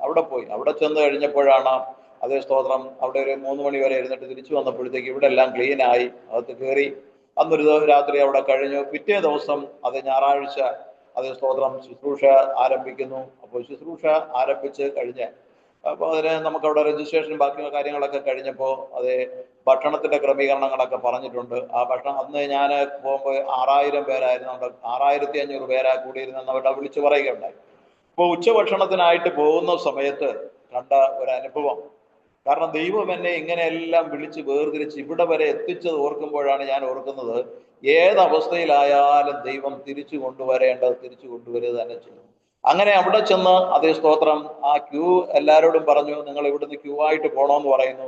1 മണിക്കൂറുണ്ട്, ഈ 6500 പേരും 1 മണിക്കൂർ കൊണ്ട് ഭക്ഷണം കഴിച്ചു കഴിയുമെന്നുള്ളതാണ്. അപ്പൊ ഞങ്ങളെ ഒരു 3 ക്യൂ ഇങ്ങനെ പറഞ്ഞു വിട്ട്, ആളുകളെ ഇങ്ങനെ പറഞ്ഞു വിട്ട്, ഇത്ര സെക്ടർ ഉള്ളവർ എഴുന്നേറ്റ് പോകാൻ പറഞ്ഞു. ഞാനും പോവുക. അപ്പൊ അതിനകത്തേക്ക് കയറുമ്പോൾ ഹാളിനകത്തേക്ക് എന്ന് പറയുന്നത് നമ്മുടെ ഡൈനിങ് ഹാളിനകത്തേക്ക് കയറുമ്പോൾ ഉള്ള ഒരു അനുഭവം എന്ന് പറയുന്നത്, വെളിയിലെല്ലാം സൗണ്ടും ബഹളങ്ങളെല്ലാം ഉണ്ട്. അതിനകത്ത് കയറിയപ്പോൾ മനുഷ്യരാരും സംസാരിക്കുന്നില്ല. ആകെ കൂടി എടുക്കുന്ന പറയുന്നത് സ്റ്റീൽ പ്ലേറ്റുകൾ, അത് എടുക്കുന്ന സൗണ്ടും അതുപോലെ സെർവ് ചെയ്യുന്നവരുടെ ചോദ്യമുണ്ട്, ഭക്ഷണം ഇത് മതിയോ, ഇനി വേണോ, അത് അങ്ങനെയുള്ളതേ ഉള്ളൂ. ഒരു 4-5 ടേബിൾ മാത്രമേ കിടപ്പുള്ളൂ. ഞാനും അതിൽ ഒന്ന് വാങ്ങിക്കൊണ്ട് എന്നിട്ട് ഒരു ടേബിളിൽ വെച്ചിട്ട് ഞാനിങ്ങനെ കൈ അതിലോട്ട് തൊടുന്ന സമയത്ത് ആരോ എൻ്റെ ഉള്ളിൽ നിന്ന് പറയുന്നു, പുറത്തു നിന്ന് പറഞ്ഞു എന്ന് എനിക്കിപ്പോഴും അറിയില്ല, എന്നോട് പറയുന്നു ചുറ്റുപാടും ഒന്ന് നോക്കാൻ പറഞ്ഞു. അപ്പൊ ഞാൻ ആ ചുറ്റുപാടും നോക്കി അപ്പൊ എന്നെ പോലെ തന്നെ എല്ലാവരും ആഹാരം കഴിക്കുക. വീണ്ടും ഒന്ന് നോക്കിയിട്ട് ഞാൻ വീണ്ടും ആ ഭക്ഷണം കൈകൊണ്ട് ഇളക്കാൻ സമയത്ത് എൻ്റെ അടുത്ത് പറയുന്നത്, ഇതല്ല ആര് നിയന്ത്രിക്കുന്നു എന്ന് ചോദിച്ചു. അപ്പോൾ എനിക്കൊന്നും മനസ്സിലായില്ല. അപ്പോ വീണ്ടും ഞാൻ ആ ഭക്ഷണം വാരി വായിൽ വെക്കാൻ നേരത്ത് പറയുന്നു, മനുഷ്യന്റെ അറിവ് നിന്റെ മേൽ പകർന്നാൽ അവർക്ക് 10 അംശമുണ്ടെങ്കിൽ അതിൽ 6 അംശം പോലും നിനക്ക് പകർന്നു തരാൻ അവർക്ക് കഴിയില്ല. കാരണം അതാണ് ദൈവത്തിന്റെ പ്രത്യേകത, അത് ദൈവിക രഹസ്യമാണ്. അവരുടെ അറിവിന്റെ, അവർക്ക് ദൈവം കൊടുത്തിരിക്കുന്ന ആ ജ്ഞാനത്തിന്റെ ഒരു 6 അംശം പോലും മറ്റൊരാൾക്ക് പകരാൻ കഴിയില്ല. എന്നാൽ ദൈവം അങ്ങനെയല്ല. ദൈവം പറയുന്നു, ഞാൻ നിനക്ക് തരുന്നുവെങ്കിൽ സമ്പൂർണമായി തരും എന്ന് പറഞ്ഞു. അപ്പോൾ ഞാൻ അവിടെ വെച്ച് ഇങ്ങനെ കണ്ണുനീരോടെ പറഞ്ഞു, കർത്താവേ, ഞാൻ എന്ത് ഈ നാളുകൾ ചോദിച്ചുകൊണ്ടിരുന്നോ അതിന്റെ മറുപടി എനിക്ക് കിട്ടി. നിന്റെ അറിവ് എനിക്ക്, നിന്റെ ജ്ഞാനം എനിക്ക് മതി, മാനുഷികമായ അറിവ് എനിക്ക് വേണ്ട. പിന്നെ അവിടെ ഇരുന്നു ഒരാഴ്ചയോളം അവിടുത്തെ ധ്യാനത്തിലൊക്കെ പങ്കെടുത്തു. ഒത്തിരി അനുഭവങ്ങൾ അവിടെ ഉണ്ടായെന്ന് പറയുന്നത്, കാരണം കർത്താവ് ഇന്നും പ്രവർത്തിക്കുന്നു എന്നുള്ളതിന്റെ തെളിവൊക്കെ എൻ്റെ കണ്ണുകൊണ്ട് കണ്ടതൊക്കെ ഉള്ള അനുഭവങ്ങളുണ്ട്. കാരണം അത് പ്രത്യേകിച്ച് എടുത്തു പറയാൻ ഒരു കാര്യം എന്ന് പറയുന്നത്, പിറവിയിലെ ഒരു കുഞ്ഞ് ബലഹീനനാണ്, അതിന്റെ കാല് കയറ് പിണയുന്നത് പോലെ ചുറ്റിയിരിക്കുക, 2 കാലും ഒരുപോലെ. അതിന് 3 വയസ്സോളം ഉണ്ട് ആ കുഞ്ഞിന്. കാല് പിണഞ്ഞിരിക്കുക. അത് അവര് ഒരുപാട് ചികിത്സയൊക്കെ നടത്തിയിട്ടും ആ അസ്ഥികൾ അങ്ങനെ വളഞ്ഞ് പിണഞ്ഞിരിക്കുന്നുള്ളതാണ് പറയുന്നത്. അങ്ങനെ ആ കുഞ്ഞിനെയും അവരവിടെ കൊണ്ടുപോയി. ഞാനിരിക്കുന്ന കസേരയുടെ ചെയറിന്റെ ഒരു 3-4 ചെയറിനപ്പുറത്താണ് ഈ അപ്പനും മോനും കൂടെ അവിടെ ഇരുന്നത്. അമ്മയുണ്ട്, അമ്മ അതിന്റെ തൊട്ടടുത്ത സെക്ടറിൽ ഇരിക്കുകയായിരുന്നു. അപ്പൊ അങ്ങനെ ഇരിക്കുന്ന സമയത്ത് എനിക്ക് തോന്നുന്നു ചൊവ്വാഴ്ച ദിവസമാണെന്ന് തോന്നുന്നു, ഈ എല്ലാവരും കണ്ണടച്ച് ആരാധിക്കാൻ പറഞ്ഞു. ആരാധിച്ചുകൊണ്ടിരുന്നപ്പോ ഈ അപ്പന്റെ മടിയിൽ ഇരുന്ന കുഞ്ഞ് ഇറങ്ങിപ്പോയത് അപ്പൻ കണ്ടില്ല. കാരണം ആ കുഞ്ഞിന് നടക്കാൻ പറ്റുന്നതല്ല. അന്ന് മുതലേ പ്രസവത്തിൽ ആ കിടപ്പ് അന്ന് വരെ കിടക്കുകയായിരുന്നെന്നാണ് അവർ പറയുന്നത്. ഈ കുഞ്ഞിന്റെ കാലങ്ങനെ പിണഞ്ഞിരിക്കുന്നത് ഞങ്ങളെല്ലാം കാണുന്നുണ്ടായിരുന്നു. ഈ അപ്പനിരുന്ന് ഇടയ്ക്കിടയ്ക്ക് കരയുകയും ചെയ്യുന്ന കാണുന്നുണ്ടായിരുന്നു. എന്നാൽ എല്ലാവരും സ്തുതിച്ചുകൊണ്ടിരുന്ന, സ്തോത്രം ചെയ്ത് ആരാധിച്ചുകൊണ്ടിരുന്ന സമയത്ത് അത് സ്തോത്രം, ഈ കുഞ്ഞ് അപ്പന്റെ മടിയിൽ നിന്ന് ഇറങ്ങി അങ്ങ് പോയി. അത് പോയി അങ്ങ് സ്റ്റേജിന്റെ അടുത്തേക്ക് അങ്ങോട്ട് പോവുകയായിരുന്നു. ഈ അപ്പൻ അറിഞ്ഞില്ല. കുറെ സമയം കഴിഞ്ഞ് അപ്പന് ശരിക്കും ഒരു നല്ല ഇത് വന്നപ്പോഴത്തേക്ക് അപ്പൻ മടിയിൽ നോക്കുമ്പോൾ തന്റെ കുഞ്ഞിനെ കാണാനില്ല. അപ്പോ എഴുന്നേറ്റ് നിന്ന് ഭാര്യ എടുത്ത് നോക്കിയപ്പോൾ ഭാര്യയുടെ കയ്യിലും കുഞ്ഞില്ല. ഈ അപ്പൻ കിടന്ന് നിലവിളിക്കാൻ നോക്കി. അങ്ങനെ നിലവിളിച്ചുകൊണ്ട് നോക്കുമ്പോൾ തന്റെ കുഞ്ഞ് കണ്ടോ സ്റ്റേജിന്റെ അടുത്ത് നിൽക്കുന്നതായിട്ട് കാണുവാനിടയായിട്ട്. അപ്പോൾ എനിക്ക് അന്ന് വരെ യേശു ഇങ്ങനെ ചെയ്യും അതൊക്കെയാണെന്നൊക്കെ പറയുന്നുവെങ്കിലും എനിക്കത് കണ്ണുകൊണ്ട് ഞാൻ കണ്ടിട്ടില്ലാത്തത് കൊണ്ട്, ഇങ്ങനെ ബൈബിളിലൊക്കെ കണ്ടിട്ടുണ്ട്, വായിച്ചിട്ടുണ്ട്, നമ്മളും പറയും യേശു നമ്മളെ സൗഖ്യപ്പെടുത്തും എന്നൊക്കെ പറയുന്നു എന്നുള്ളതല്ലാതെ എൻ്റെ കണ്ണുകൊണ്ട് കണ്ട ഒരു അനുഭവമായിരുന്നു. അത് കണ്ടപ്പോഴെനിക്ക് മനസ്സിലായി ഇന്നും യേശു പ്രവർത്തിക്കുന്ന ദൈവമാണെന്ന് മനസ്സിലാക്കാൻ തക്കവണ്ണം. അതോടൊപ്പം തന്നെ അവിടെ വന്ന ഒരു 68 വയസ്സുള്ള ഒരു സിസ്റ്റർ, ഒരു ആക്സിഡന്റിൽ തൻ്റെ വലതു കൈ പിന്നെ രണ്ട് ഭാഗത്തായിട്ട്, അന്ന് മുട്ടിന് താഴെയും മുട്ടിന് മേളിലുമായിട്ട് 4 ഒടിവ് പറ്റി ഈ കൈ നിവർക്കാൻ പറ്റുകയില്ല. ഞരമ്പെല്ലാം കൂടി വലിഞ്ഞു മുറുകി ഒരുമാതിരി ചുരുണ്ടുകൂടിയിരിക്കുന്നത്. അതും അതുപോലെ തന്നെ സംഭവിച്ചതൊക്കെ, അങ്ങനെ ഒത്തിരി അനുഭവങ്ങൾ ഉണ്ടായിരുന്നു. അത് കണ്ടപ്പോഴാണ് യേശു ഇന്നും പ്രവർത്തിക്കുന്നവനാണെന്ന് എനിക്ക് മനസ്സിലായത്. അപ്പോൾ അതിനുശേഷമൊക്കെ കടന്നു വന്നു. പിന്നീട് ഞാൻ ആ ജീവിക്കുന്ന കർത്താവിനെ കുറിച്ച് അങ്ങോട്ട് പറയാനൊക്കെ തുടങ്ങി. എനിക്കും അത് വളരെ സന്തോഷമായി. അങ്ങനെ ഇരിക്കെ ഒരിക്കൽ ഞാൻ വീട്ടിൽ ഒറ്റയ്ക്കിരുന്ന ദൈവത്തോട് പ്രാർത്ഥിച്ചുകൊണ്ടിരിക്കുമ്പോൾ എൻ്റെ ശരീരം ഒരു വല്ലാത്ത അവസ്ഥയിൽ വിറയ്ക്കാനൊക്കെ തുടങ്ങി. ശേഷം ഞാൻ നോക്കുമ്പോൾ എൻ്റെ നാവുകൾ ചലിക്കാൻ തുടങ്ങി. നാവുകൾ ചലിച്ചിട്ട് ഭാഷകൾ മാറിപ്പോയി വരാൻ തുടങ്ങി. അപ്പോഴെനിക്ക് മനസ്സിലായി, കാരണം ഈ CSIയിൽ ഞാൻ നിൽക്കുന്ന, CSIയുടെ വിശ്വാസത്തിൻ്റെയും കൂട്ടായ്മയുടെ ഒക്കെ അനുഭവം ഉള്ളത് കൊണ്ട് മാത്രമല്ല, പെന്തക്കോസ്ത് പാസ്റ്റർമാർ അവിടെയൊക്കെ വന്ന് കൂട്ടായ്മയ്ക്ക് വരുമ്പോൾ അവർ അന്യഭാഷയിൽ സ്തുതിക്കുകയൊക്കെ ചെയ്യുന്ന കണ്ടപ്പോൾ എനിക്ക് മനസ്സിലായി കർത്താവ് എനിക്കും ഈ ഒരു അനുഭവം തന്നു.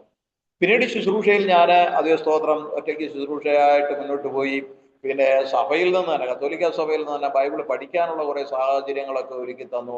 അങ്ങനെ സഭാചരിത്രവും അതും ഇതുമൊക്കെ കുറെ പഠിക്കാനും ബൈബിള് പഠിക്കാനും 10 ദിവസങ്ങളുള്ള ക്യാമ്പുകൾ സംബന്ധിക്കാനൊക്കെ കഴിഞ്ഞപ്പോഴത്തേക്ക് എനിക്ക് മനസ്സിലായി ജീവിതത്തിൽ ഒരു പ്രത്യേകത. പക്ഷെ ഒരു കാര്യമുണ്ട്, എൻ്റെ ജീവിതത്തിൽ അന്നും അതേ ആ കത്തോലിക്ക സഭയുടെ വിശ്വാസം നിൽക്കുമ്പോൾ ഈ അവര് ആചരിക്കുന്ന കുറെ പുസ്തകങ്ങളും കാര്യങ്ങളുണ്ട്. അതെനിക്ക് താല്പര്യമുള്ള കാര്യമേ അല്ലായിരുന്നു.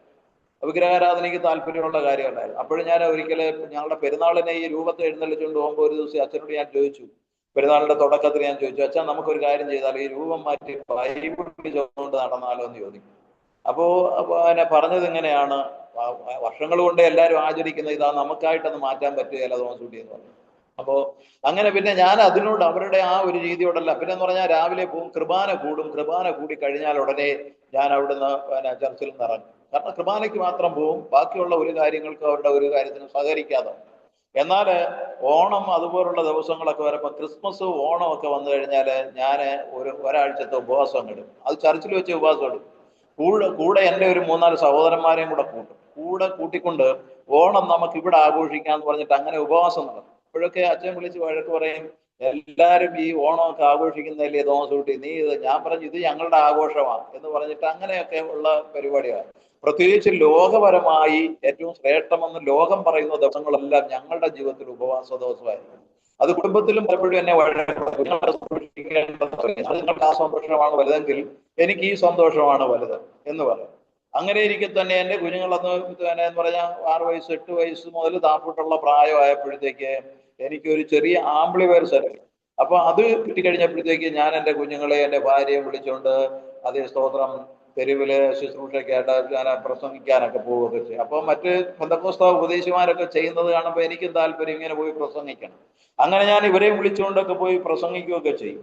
അപ്പൊ ഒരിക്കൽ എൻ്റെ അച്ഛൻ എന്നോട് ചോദിച്ചു, അതേ സ്തോത്രം തോമസൂട്ടി, നീ പെന്തക്കോസിലാന്നോ എന്ന് ചോദിച്ചു.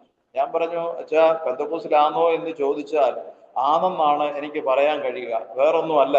കാരണം സഭ അതിന്റെ തുടക്കം എന്ന് പറയുന്നത് പെന്തക്കോസ്ത നാളിലാണ്. ആ പെന്തക്കോസ്ത നാളോടുകൂടിയാണ് ഇങ്ങനെ ഒരു കൂട്ടായ്മ അതേ സ്തോത്രം ആരംഭം കുറിക്കുന്നത്. അങ്ങനെയെങ്കിൽ എല്ലാ സഭകളും പെന്തക്കോസ്ത സഭയുടെ തുടക്കമാണ്. അതുകൊണ്ട് ഇന്ന് കത്തോലിക്ക സഭ എന്ന് പറയുന്നത് പിന്നീട് വേർതിരിഞ്ഞു വന്നതാണ്. ഇതിന്റെ തുടക്കം എന്ന് പറയുന്ന പെന്തക്കോസ്ത അനുഭവത്തിൽ തന്നെയാണ്. അതുകൊണ്ട് പെന്തക്കോസ്ത എന്ന് പറയുന്നതിൽ എനിക്കൊരു ബുദ്ധിമുട്ടുമില്ല. ഞാൻ ആ ആദ്യകാലത്തെ സഭയുടെ അനുഭവത്തിൽ നിന്നുകൊണ്ടാണ് ഞാൻ ജീവിക്കുന്നതെന്ന് പറയുകയുണ്ട്. അങ്ങനെ വർഷങ്ങൾ കുറെ കടന്നുപോയി. 1993 ആയപ്പോഴത്തേക്ക് എൻ്റെ ശുശ്രൂഷയ്ക്ക് കുറെ കൂടെ മാറ്റം വന്നു. എങ്ങനെയാണെന്ന് ചോദിച്ചാൽ, ഞാൻ ഈ അറിഞ്ഞ സത്യം ലോകത്തോട് അറിയിക്കണമെന്നുള്ള ആഗ്രഹത്തിൽ ഒരു ചെറിയ കൂട്ടായ്മ ഒരുക്കുവാനായിട്ട് തുടങ്ങി. അങ്ങനെ ഞാൻ ഒരുക്കിയ കൂട്ടായ്മ എങ്ങനെയായിരുന്നു? അത് സ്തോത്രം വേറൊന്നുമല്ല, അത് സ്തോത്രം ഈ തെരുവിൽ ശുശ്രൂഷ. എങ്ങനെ ശുശ്രൂഷ എന്ന് വെച്ചാൽ, ഭിക്ഷക്കാരെ, കുഷ്ഠരോഗികളെ, അതുപോലെ നിരാലംബരായവരെ അങ്ങനെയൊക്കെ ശുശ്രൂഷിക്കുക എന്നുള്ളതാണ്. അതോടൊപ്പം തന്നെ ഭിക്ഷയ്ക്കൊക്കെ ഇരിക്കുന്നവരും അതുപോലെ തന്നെ മാനസിക രോഗികളെയൊക്കെ ചെന്നിട്ട് എടുത്തുകൊണ്ട് പോയി കുളിപ്പിക്കുക, അവരുടെ തുണി കഴുകി കൊടുക്കുക, അവരെ തലമുടി വെട്ടി ഷേവ് ചെയ്തൊക്കെ കൊടുക്കുക, അങ്ങനെയൊക്കെയുള്ള കുറേ പരിപാടികളുണ്ട്. അങ്ങനെ കുറെ കാലം മുന്നോട്ട് പോയിക്കൊണ്ടിരുന്നപ്പോൾ അതേ സ്തോത്രം ഒരു ദിവസം പുനലൂര് പാലത്തിന്റെ നടുക്ക് വെച്ച് ഞങ്ങള് ഒരു കാല് നഷ്ടപ്പെട്ട ഒരു മനുഷ്യന്, അത് വ്രണം ബാധിച്ചിരിക്കുന്ന ഒരു മനുഷ്യന് ഫസ്റ്റ് എയ്ഡ് മരുന്നൊക്കെ വെച്ചിട്ട് ഞങ്ങൾ ഇങ്ങനെ നിൽക്കുമ്പോൾ ഒരു അമ്മച്ചി എന്ന് പറഞ്ഞു, ഉപദേശി എൻ്റെ വീട്ടിൽ വരുന്നവരും എനിക്ക് വേണ്ടി ഒന്ന് പ്രാർത്ഥിക്കുമെന്ന് ചോദിച്ചു. അപ്പോൾ ഈ അമ്മച്ചി ഇങ്ങനെ ചോദിച്ചപ്പോൾ ഞാൻ അമ്മച്ചിയോട് പറഞ്ഞു, അമ്മച്ചി ഞങ്ങൾക്ക് ആ ശുശ്രൂഷയില്ല, ഞങ്ങളുടെ ശുശ്രൂഷ ഇതാണ് എന്ന് പറഞ്ഞു. അങ്ങനെ ഞാൻ അന്ന് ആ ശുശ്രൂഷയെ കഴിഞ്ഞ് വീട്ടിൽ പോയിരുന്ന് പ്രാർത്ഥിച്ചു. അന്നത്തെ ശുശ്രൂഷയെ കുറിച്ച് സമർപ്പിച്ച് പ്രാർത്ഥിച്ചു. അന്നത്തെ കാര്യങ്ങളെല്ലാം ഏൽപ്പിച്ച് പ്രാർത്ഥിച്ചപ്പോൾ പരിശുദ്ധാത്മാവ് എൻ്റെ ഉള്ളത്തിൽ ചോദിച്ചൊരു ചോദ്യമുണ്ട്. നീ പുറമേ കാണുന്ന കുറ്റവും മുറിവും ഒക്കെ നീ കണ്ടിട്ടുണ്ട്, അകമേ ഉള്ള കുറ്റവും മുറിവും നീ കണ്ടിട്ടുണ്ടോ എന്ന് ചോദിച്ചു. എനിക്കൊന്നും മനസ്സിലായില്ല. ആ ചോദ്യത്തിന്റെ എന്താണെന്ന് ആ ചോദ്യത്തിന്റെ ഇതെനിക്ക് മനസ്സിലായില്ല. ഞാൻ വീണ്ടും ഇരുന്ന് പ്രാർത്ഥിച്ചു, എന്താണ് കർത്താവെ അങ്ങ് ചോദിച്ചതെന്ന് എനിക്ക് മനസ്സിലായില്ല. അപ്പോൾ വളരെ പെട്ടെന്ന് ഈ അമ്മച്ചിയുടെ ആവശ്യം എൻ്റെ മുന്നിലേക്ക് വരുന്നതായിട്ട്, അമ്മച്ചി എൻ്റെ മുന്നിൽ നിന്ന് പറയുന്നതായിട്ട്, ഉപദേശി എൻ്റെ വീട്ടിൽ ഒന്ന് വരുമോ എന്ന് ചോദിക്കുന്നതായിട്ട് ഞാൻ കണ്ടു. അപ്പോൾ എനിക്ക് മനസ്സിലായി, എൻ്റെ ഇതുപോലുള്ള ശുശ്രൂഷ മാത്രമല്ല, എൻ്റെ പ്രാർത്ഥന കർത്താവ് അത് മറ്റുള്ളവർക്ക് വേണ്ടി ആഗ്രഹിക്കുന്നു, പരിശുദ്ധാത്മാവ് ആഗ്രഹിക്കുന്നു എന്ന് മനസ്സിലായി. അങ്ങനെ അതേ സ്തോത്രം, ഞാൻ തീരുമാനമെടുത്തു, ഇനി ആ അമ്മച്ചിയെ കാണുമെങ്കിൽ അമ്മച്ചിയുടെ വീട്ടിൽ ഞാൻ പോകും. അതേപോലെ തന്നെ പിറ്റേ ആഴ്ചയും ഞാൻ അവിടെ ഞായറാഴ്ച ഇടന്ന് സഭയിലെ ശുശ്രൂഷ കുർബാനയും കഴിഞ്ഞിട്ട് നേരെ എൻ്റെ മെഡിസിൻ ബാഗ് ഒക്കെ എടുത്തുകൊണ്ട് ഞാൻ നേരെ പുനലൂർ വന്നു. പുനലൂർ വന്ന് ഞാൻ ഈ ആളിന് മരുന്ന് വെച്ചുകൊണ്ടിരിക്കുമ്പോൾ അമ്മച്ചിയുടെ ചർച്ച കഴിഞ്ഞിട്ട് ഇറങ്ങി വന്ന എന്നെ കണ്ടപ്പം എൻ്റെ അടുത്ത് വന്ന് അമ്മച്ചി ഒത്തിരി നേരം നിന്ന്, എന്തുകൊണ്ട് ഉപദേശി വിശേഷം എന്നൊക്കെ ചോദിച്ചു. എന്നിട്ട് ചോദിച്ചു, എൻ്റെ വീട് വരുമോ എന്നു ചോദിച്ചു. ഞാൻ പറഞ്ഞു, പോകാം അമ്മച്ചി എന്ന് പറഞ്ഞു. അമ്മച്ചി ഒരു 5 മിനിറ്റ് അവിടെ നില്ലെന്ന് പറഞ്ഞു. ഞാൻ ആ വേസ്റ്റ് ഒക്കെ എടുത്തുകൊണ്ട് പോയി ഡ്രസ്സ് കഴിഞ്ഞ 2 ദിവസത്തിന് മുമ്പേ ഡ്രസ്സ് ചെയ്ത് അതെല്ലാം വേസ്റ്റ് എല്ലാം എടുത്ത് മണ്ണെണ്ണ ഒഴിച്ച് കത്തിച്ച്, അതിനുശേഷം ഒരാളെ കൂടി കാണാനുണ്ടായിരുന്നു. അദ്ദേഹത്തെയും കൂടെ ഒരു ചെറിയ മുറിവുള്ളായിരുന്നു, അതും മരുന്ന് വെച്ചതിന് ശേഷം ഞാൻ അമ്മച്ചിയോട് പറഞ്ഞു, അമ്മച്ചി ബസ് സ്റ്റാൻഡ് അവിടോട്ട് നിൽക്കണം, ഞാനിപ്പോൾ വന്നേക്കാമെന്ന് പറഞ്ഞു. ഞാൻ ആ അമ്മച്ചിയുടെ കൂടെ പോവുകയും അമ്മച്ചിയുടെ വീട്ടിൽ ചെന്ന് ഞാൻ പ്രാർത്ഥിക്കുകയൊക്കെ ചെയ്തു. എനിക്ക് തോന്നുന്നു അതേ സ്തോത്രം 94 അമ്മച്ചിയുടെ വീട്ടിൽ ഞാൻ പ്രാർത്ഥനയ്ക്ക് പോയിട്ടുണ്ടെങ്കിൽ ഇന്നും ആ അമ്മച്ചി എന്നെ കാണുമ്പോൾ, വേറെ ഏതൊരു പ്രധാനപ്പെട്ട ദിവസം വന്നാലും എന്നെ അമ്മച്ചി, പ്രധാനപ്പെട്ടെന്ന് പറഞ്ഞാൽ അവരുടെ വീട്ടിലെ ഏത് കാര്യങ്ങൾ വന്നാലും എന്നെ വിളിച്ച് അമ്മച്ചി പ്രാർത്ഥിച്ചിട്ടേ അവരുടെ സഭയിലുള്ള ആൾക്കാർ അവനെന്ന് പറഞ്ഞ ശുശ്രൂഷകനായാലും പ്രാർത്ഥനയ്ക്ക് സമയം കൊടുക്കുകയുള്ളൂ. കാരണം എത്രയോ വർഷം കടന്നുപോയി. ഈ കഴിഞ്ഞ ഇടയ്ക്കായിരുന്നു കൊച്ചുമോന്റെ കല്യാണം. ആ കല്യാണത്തിന് കൂടി എന്നെ വിളിച്ച് പ്രാർത്ഥിച്ചതിന് ശേഷമാണ് ആ കല്യാണത്തിന് ഒരു തീരുമാനമെടുത്തത് പോലും. അതുപോലെ അവരുടെ വീടിന്റെ പണി ഒന്ന് പുതുക്കി പണിയണമായിരുന്നു. അപ്പോൾ അതിന് അവരുടെ ശുശ്രൂഷകനെ വിളിച്ചിട്ടായിരുന്നെങ്കിലും അതിന്റെ തലയ്ക്കും ദിവസമേ എന്നെ വിളിച്ച് പ്രാർത്ഥിപ്പിച്ചു. അപ്പൊ നമുക്ക് ഇത്രയും വർഷമായിട്ടും അവര് പറയുന്നു, ഇങ്ങനെ പറഞ്ഞു, ബ്രദറെ എന്നായിരുന്നു വിളിക്കുന്നത്, ബ്രദറെ നിങ്ങൾ വന്നതിന് ശേഷമാണ് ഞങ്ങളുടെ ജീവിതം ഏതെങ്കിലും തരത്തിൽ മെച്ചപ്പെട്ടത്. അപ്പൊ ഞാൻ ഓർക്കുകയാണ്, കർത്താവിന് നമ്മളെ കൊണ്ട് എന്തെല്ലാം ആവശ്യമുണ്ടെന്നറിയാം. അങ്ങനെ ജീവിതത്തിൽ മുന്നോട്ട് വന്നു. എൻ്റെ കൂടെ ഒരു 13ഓളം ശുശ്രൂഷകരുണ്ട്. അപ്പോഴും ഓർത്തു കൊള്ളണം, ഞാൻ കത്തോലിക്ക സഭയിൽ നിൽക്കുകയാണ്. കത്തോലിക്ക സഭ എന്നുകൊണ്ട് ഒരു 13ഓളം ശുശ്രൂഷകർ എൻ്റെ കൂടെ ഉണ്ട്. അത് പിന്നെന്ന് പറഞ്ഞാൽ മർത്തോമായുടെ ഉണ്ട്, യാക്കോബായുടെ ഉണ്ട്, മലങ്കര കത്തോലിക്കയുണ്ട്, ലത്തീൻ കത്തോലിക്കരുണ്ട്, പെന്തക്കോസ്തിലുള്ള 4 സഹോദരന്മാരുണ്ട്. ഞങ്ങൾ എല്ലാവരും കൂടി ഒരു ടീമായി, സഭാ വ്യത്യാസം ഇല്ലാതെ, ഒരു സഭയുടെയും ഇതിലല്ല, ഒരു കോമൺ പ്രയറാണ്. ഒരു സഭയുടെ പേരിലുമുള്ള പ്രാർത്ഥനകളോ കാര്യങ്ങളോ ഒന്നുമില്ല. ഞങ്ങൾ കോമൺ ആയിട്ട് ഒരു പ്രയർ നടത്തുന്നു. അങ്ങനെ ഒരു 16ഓളം സെല്ല് ഈ പുനലൂരിന്റെ ഭാഗത്ത് തന്നെ ഞങ്ങൾക്ക് പ്രയർ സെല്ലുകൾ ഉണ്ടായിരുന്നു. കാരണം ഒരാഴ്ചയിലെന്ന് പറയുന്നത് ഞായറാഴ്ചയും ശനിയാഴ്ചയും ഒഴിച്ച് ബാക്കിയുള്ള 5 ദിവസങ്ങളിൽ ഞങ്ങൾക്ക് പ്രയർ ഉണ്ടാകും. അങ്ങനെ ഞങ്ങൾ ഇത്രയും പേര് അതേ സ്തോത്രം വിവിധ സ്ഥലങ്ങളിലായിട്ട്, എനിക്ക് തോന്നുന്നു കൊല്ലം ജില്ല, തിരുവനന്തപുരം ജില്ല, ആലപ്പുഴ ജില്ല, ഇവിടെയൊക്കെ ആയിട്ട് ഞങ്ങൾ ഇങ്ങനെ വ്യാപിച്ച് ശുശ്രൂഷ നടത്തിക്കൊണ്ടിരിക്കുകയായിരുന്നു. അങ്ങനെ അതോടൊപ്പം തന്നെ ഞങ്ങളുടെ തെരുവിലെ ശുശ്രൂഷ ഉണ്ടായിരുന്നു. അത് ഞങ്ങളുടെ ഇവിടെ മദർ തെരേസയുടെ ഒരു കോൺഗ്രിഗേഷൻ ഉണ്ട്. അവിടെ എന്ന് പറയുന്നത് 170ഓളം പേരുണ്ട്, മാനസിക രോഗികളും പ്രായമുള്ളവരെല്ലാവരും. അവർക്ക് ആഴ്ചയിൽ ഒരു ദിവസം പോയിട്ട് മുടി വെട്ടുക, ഷേവ് ചെയ്യുക, അത് ആണും പെണ്ണും ഒക്കെ ഉണ്ട്. അവർക്ക് എന്ന് പറഞ്ഞാൽ മാനസിക രോഗികളൊക്കെ ആയതുകൊണ്ട് അവർക്ക് മുടി ക്രോപ്പ് ചെയ്ത് കൊടുക്കണം, അമ്മച്ചിമാർക്കൊക്കെ. അതൊക്കെ ചെയ്ത് ഞങ്ങൾ അങ്ങനെ പോകുന്നു. അതോടൊപ്പം തന്നെ ഈ ശുശ്രൂഷയും മുന്നോട്ട് കൊണ്ടുപോകും. അതിൽ ഒത്തിരി അത്ഭുതങ്ങൾ ദൈവം ചെയ്തതായിട്ട് ഞങ്ങൾ കാണുന്നുണ്ട്. കാരണം ക്യാൻസർ കൊണ്ട് മരണത്തോളം എത്തിയ അമ്മച്ചിയൊക്കെ എന്ന് പറയുന്നത് പിന്നെയും 15 വർഷം യാതൊരു കുഴപ്പമില്ലാതെ ജീവിച്ചതും, 8 വർഷം 13 വർഷം 5 വർഷമൊക്കെ കുഞ്ഞുങ്ങളില്ലാതിരുന്ന ദമ്പതികൾക്ക് കുഞ്ഞുങ്ങളെ ലഭിച്ച അനുഭവവും. അങ്ങനെ പ്രാർത്ഥനയിൽ കർത്താവ് വളരെയേറെ അത്ഭുതപൂർവമായ വഴികളിലൂടെ നടത്തി അനേക കുടുംബങ്ങൾ രക്ഷയിലേക്ക് കടന്നു വരാനിടയായി തീർന്നു. അനേക ജീവിതങ്ങൾ വ്യത്യാസപ്പെടുവാനിടയായി തീർന്നു. അങ്ങനെ അതേ സ്തോത്രം, അതിനുശേഷം ഞാൻ ഇവിടുന്ന് ഗുജറാത്തിലേക്ക് പോകുവാനും, ഗുജറാത്തില് അതേ സ്തോത്രം എനിക്ക് തോന്നുന്നു 4 വർഷത്തോളം അവിടെയായിരുന്നു. അതിനുശേഷം തിരിച്ച് വന്നുവെങ്കിലും ഞാൻ അങ്ങ് തിരുവല്ലയുടെ ഭാഗത്ത് അവിടെ താമസമാക്കി. തിരുവല്ലയുടെ ഭാഗത്ത് താമസിച്ചുകൊണ്ട് അത് സ്തോത്രം വീണ്ടും ഞങ്ങളുടെ ശുശ്രൂഷയെല്ലാം മുന്നോട്ട് കൊണ്ടുപോകാനായിട്ട് ഇടയായി തീർന്നു. എന്നാൽ അതിനുശേഷം 2016 ആകുമ്പോഴേക്ക് എനിക്ക് വല്ലാത്തൊരു അനുഭവം ജീവിതത്തിൽ അനുഭവപ്പെട്ടു. അതെന്തെന്ന് ചോദിച്ചാൽ, ഞാൻ ഒരു ദിവസം പ്രാർത്ഥിച്ചിരുന്നപ്പോ എന്നോട് പറഞ്ഞു, കർത്താവിന് പരിശുദ്ധാത്മാവ് ഇങ്ങനെ പറയുക, നിനക്ക് എന്നോട് പങ്കില്ല എന്ന് പറഞ്ഞു. ഞാൻ ഒത്തിരി വേദനിച്ചു, ഒത്തിരി സങ്കടപ്പെട്ടു. അതിലൊത്തിരി കണക്കും പറഞ്ഞു. ഒത്തിരി കണക്ക് പറഞ്ഞത് ഇങ്ങനെയാണ്: കർത്താവേ, നീ എന്നെ അയച്ചു, ഞാൻ പോയെടുത്തൊക്കെ രോഗങ്ങൾ സൗഖ്യപ്പെട്ടു, അതേ ഒരുപാട് പേര് മാനസാന്തരപ്പെട്ടു, അനവധിയായ അത്ഭുതങ്ങളും അടയാളങ്ങളും ഒക്കെ കർത്താവെ അങ്ങയുടെ നാമത്തിൽ എനിക്ക് കാണുവാനിടയായി തീർന്നു. ഞാൻ നിന്റെ വചനമല്ലോ പ്രസംഗിച്ചത്, നിന്റെ നാമമല്ലോ അത് ഘോഷിച്ചത് എന്ന് പറയുവാനിടയായി. അപ്പൊ കർത്താവ് പറഞ്ഞു, നീ എനിക്ക് ജനിച്ചിട്ടില്ലായിരുന്നു. എനിക്കത് വല്ലാത്തൊരു വേദനയായിരുന്നു. കാരണം ഇത്ര വർഷത്തോളം കർത്താവിന്റെ വചനവുമായിട്ട് ഞാൻ മുന്നോട്ട് ജീവിച്ചവൻ, ഞാൻ കർത്താവിന് ജനിച്ചിട്ടില്ല എന്ന് പറയുമ്പോൾ ഞാൻ എപ്പോഴും എൻ്റെ അപ്പനാണ്, എൻ്റെ കർത്താവിൻ്റെ അപ്പനാണ്, എൻ്റെ ദൈവം എൻ്റെ അപ്പനാണെന്നാണ് ഞാൻ പറഞ്ഞുകൊണ്ട് നടക്കുന്നത്. പക്ഷെ കർത്താവ് പറയുകയാണ്, നീ എനിക്ക് ജനിച്ചിട്ടില്ല എന്ന് പറയും. അപ്പോൾ എനിക്കൊരു വല്ലാത്ത വേദനയായി തീർന്നു. അപ്പോൾ ഞാൻ വീണ്ടും ചോദിച്ചു, കർത്താവ് എങ്ങനെയാണ് നീ അതേ സ്തോത്രം ആത്മാവിലും ജലത്തിലും ജനിക്കണം, ജലത്തിലും ആത്മാവിലും നീ ജനിക്കണമെന്ന് പറഞ്ഞു. അപ്പോൾ ഞാൻ കർത്താവിനോട് അങ്ങോട്ടൊരു ചോദ്യം ചോദിച്ചു, കർത്താവെ, ഞാൻ 2 സ്നാനം സ്വീകരിച്ചവനാണ്. എനിക്കറിയാൻ വയ്യാത്ത പ്രായത്തിൽ CSIയിൽ സ്നാനം സ്വീകരിച്ചു. അറിയാവുന്ന പ്രായം 8.5 വയസ്സായപ്പോൾ കത്തോലിക്ക സഭയിൽ സ്നാനം സ്വീകരിച്ചു. അപ്പോൾ വീണ്ടും പരിശുദ്ധാത്മാവ് എന്നെ ഓർമ്മിപ്പിച്ചത്, അത് നിന്റെ മാതാപിതാക്കളുടെ അറിവും ആ കൂട്ടായ്മകളുടെ രീതിയുമാണത്. അങ്ങനെയല്ല നീ ജനിക്കേണ്ടത്. എങ്ങനെയാണ് ഞാൻ പിന്നെ ജനിക്കേണ്ടതെന്ന് ചോദിച്ചപ്പോൾ എൻ്റെ അടുത്ത് പറഞ്ഞു, നീ ഒരു പേപ്പർ എടുക്കുക, പേന എടുക്കുക, ഞാൻ പറയുന്നതെല്ലാം എഴുതാൻ പറഞ്ഞു. അങ്ങനെ സ്നാനത്തെക്കുറിച്ച് ഉൽപ്പത്തി മുതൽ ഉള്ള ഭാഗങ്ങൾ ഓരോന്നും കർത്താവ് വെളിപ്പെടുത്തി തന്നു. ആ സ്നാനത്തെക്കുറിച്ചുള്ള ഭാഗങ്ങൾ മുഴുവനും ഒന്നൊന്നായിട്ട് എഴുതി വെച്ചിട്ട് ഞാനത് വായിച്ചു. നോക്കുമ്പോൾ 2 പേപ്പർ നിറച്ചുകൊണ്ട് എഴുതി വായിച്ചപ്പോൾ എനിക്കൊന്നും മനസ്സിലാകുന്നില്ല. ഞാൻ വീണ്ടും കർത്താവിനോട് പറഞ്ഞു, കർത്താവ്, ഇതെല്ലാം എഴുതി വെച്ചു, എവിടൊക്കെയോ എന്തൊക്കെയോ വായിക്കുന്നപ്പോൾ ഏതൊക്കെയോ ഹൃദയത്തിൽ തൊടുന്നുണ്ടെന്നുള്ളത് എനിക്ക് മനസ്സിലാകുന്നില്ല. വീണ്ടും കർത്താവ് എന്നോട് പറഞ്ഞു, ഞാൻ പറയുന്നത് പോലെ ഓർഡർ അനുസരിച്ച് അതേന്ന് എഴുതാൻ പറഞ്ഞു. അങ്ങനെ ഓർഡർ അനുസരിച്ച് ഓരോന്നും എഴുതാൻ തുടങ്ങി. ഓരോ വചനഭാഗവും അവിടുന്നും ഇവിടുന്നും എല്ലാം പരിശുദ്ധാത്മാവ് ഓർമ്മിപ്പിച്ചത് ഓർഡർ അനുസരിച്ച് വായിച്ചപ്പോൾ എനിക്ക് മനസ്സിലായി, ഞാൻ ഇതുവരെയും അത് സ്നാനം എന്ന് പറയുന്നത് യഥാർത്ഥത്തിന്റെ പൂർണ്ണതയിലേക്ക് ഞാൻ വന്നിട്ടില്ല. ഞാൻ കർത്താവായ യേശുക്രിസ്തുവിൽ ജനിച്ചിട്ടില്ല എന്ന് മനസ്സിലായി. അങ്ങനെ ഒരു ജനനമുണ്ട് എന്ന് ബോധ്യം വന്നു. ആ ബോധ്യം കർത്താവായ യേശുക്രിസ്തുവിനോട് മരിച്ച് അടക്കപ്പെട്ട് ഉയർത്തെഴുന്നേൽക്കുന്ന അനുഭവത്തിലേക്ക് ഞാൻ ചെല്ലണമെന്നുള്ളൊരു ബോധ്യം വന്നു. അവിടെ വെച്ചിട്ട് ഞാൻ തീരുമാനമെടുത്തു, എനിക്ക് സ്നാനം വേണമെന്ന്.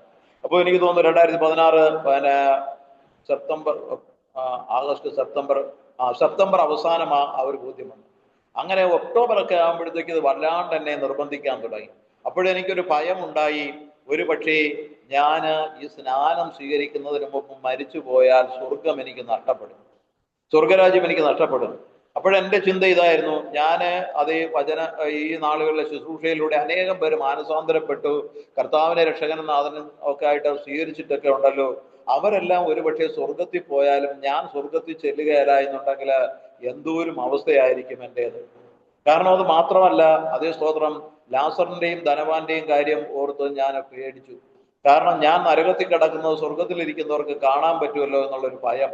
ഇങ്ങനെയുള്ള ഭയങ്ങളെല്ലാം കടന്നു വന്നപ്പോൾ എനിക്ക് ഉടനെ തന്നെ അതേ സ്തോത്രം എനിക്ക് സ്നാനം എടുക്കണമെന്നായി. അതോടൊപ്പം തന്നെ മറ്റൊരു ചിന്ത എൻ്റെ ഉള്ളിലേക്ക് കൊണ്ടുവന്ന കർത്താവ് ഇതാണ് പറയുന്നത്, നീ വാഗ്ദത്തങ്ങളിൽ ജനിക്കണം, വാഗ്ദത്ത പുത്രനായി മാറണം. അതിന് എനിക്ക് ഉദാഹരണമായി എടുത്തു കാണിച്ചത് അബ്രഹാത്തിന്റെ മക്കളെ കുറിച്ചാണ്. അബ്രഹാത്തിന് അതേ സ്തോത്രം ഹാഗറിൽ ജനിച്ച മകനുണ്ട്. അത് അബ്രഹാത്തിന്റെ മൂത്ത മകനാണ്. പക്ഷേ ഒരിക്കലും അത് വാഗ്ദത്ത പുത്രനല്ല. വാഗ്ദത്ത പുത്രന് മാത്രമേ ദൈവിക അവകാശമുള്ളൂ. അപ്പോ സാറായിൽ ജനിച്ച ഇസഹാക്കാണ് വാഗ്ദത്ത പുത്രൻ. ദൈവം പറഞ്ഞിട്ട് ദൈവത്താൽ വാഗ്ദത്തം പ്രാപിച്ച് ജനിച്ചവൻ. അപ്പോഴും ഞാനും വാഗ്ദത്തം പ്രാപിക്കാതെ ജനിച്ചവൻ ആകൊണ്ട് എനിക്ക് അതിന് ഭാഗ്യമില്ല എന്നുള്ളത്. അപ്പോ പിന്നീട് എന്നോട് പറഞ്ഞ ഇതാണ്, അബ്രഹാത്തിന്റെ അതേ സ്തോത്രം മകനായി ജനിച്ച അതേ ഇസ്മായേലിനെ, സാറായുടെ നിർബന്ധപ്രകാരമാണ് അങ്ങനെ ഒരു സംഭവം ഉണ്ടാകുന്നതെങ്കിലും സാറ പറയുകയുണ്ടായി, അവനെ എൻ്റെ മടിയിൽ വെച്ചാൽ അവനെ ഞാൻ പ്രസവിച്ചതിന് തുല്യമാകുന്നു. Praise the Lord. Hallelujah, hallelujah, hallelujah. എന്ന് പറഞ്ഞാൽ ഞാൻ പിന്നീട് എനിക്ക് അതേ പരിശുദ്ധാത്മാവ് ചില ബോധ്യം തന്നത്, നീ അടക്കപ്പെടുന്ന അനുഭവം ഉണ്ടാകണമെന്നുണ്ടെങ്കിൽ അതേ സ്തോത്രം കുഴിക്കരയിൽ കൊണ്ടുവച്ച് ഒരു നുള്ളു മണ്ണ് വാരിയിട്ടാൽ നീ അടക്കപ്പെടുകയില്ല. നീ അടക്കപ്പെടണമെന്നുണ്ടെങ്കിൽ താഴേക്ക് ഇറക്കി മൂടുന്ന അനുഭവം ഉണ്ടാകണം, നിന്നെ മറയ്ക്കുന്ന അനുഭവം ഉണ്ടാകണം. അങ്ങനെ മറയ്ക്കപ്പെട്ട അനുഭവത്തിൽ നിന്ന് ജനിക്കുന്നതാണ് യഥാർത്ഥ ജനനം. സാറയുടെ മടിയിൽ വെച്ചതുകൊണ്ട് അതേ സ്തോത്രം വാഗ്ദത്തപുത്രനാകുകയില്ല. സാറായുടെ ഉള്ളിൽ നിന്നും പിറക്കുന്നവനായി മാറുന്നവനാണ് വാഗ്ദത്തപുത്രൻ. സാറായുടെ ഉള്ളിൽ നിന്നും പിറക്കുന്നത്. സാറായ്ക്കാണ് വാഗ്ദത്തം കൊടുത്തിരിക്കുന്നത്.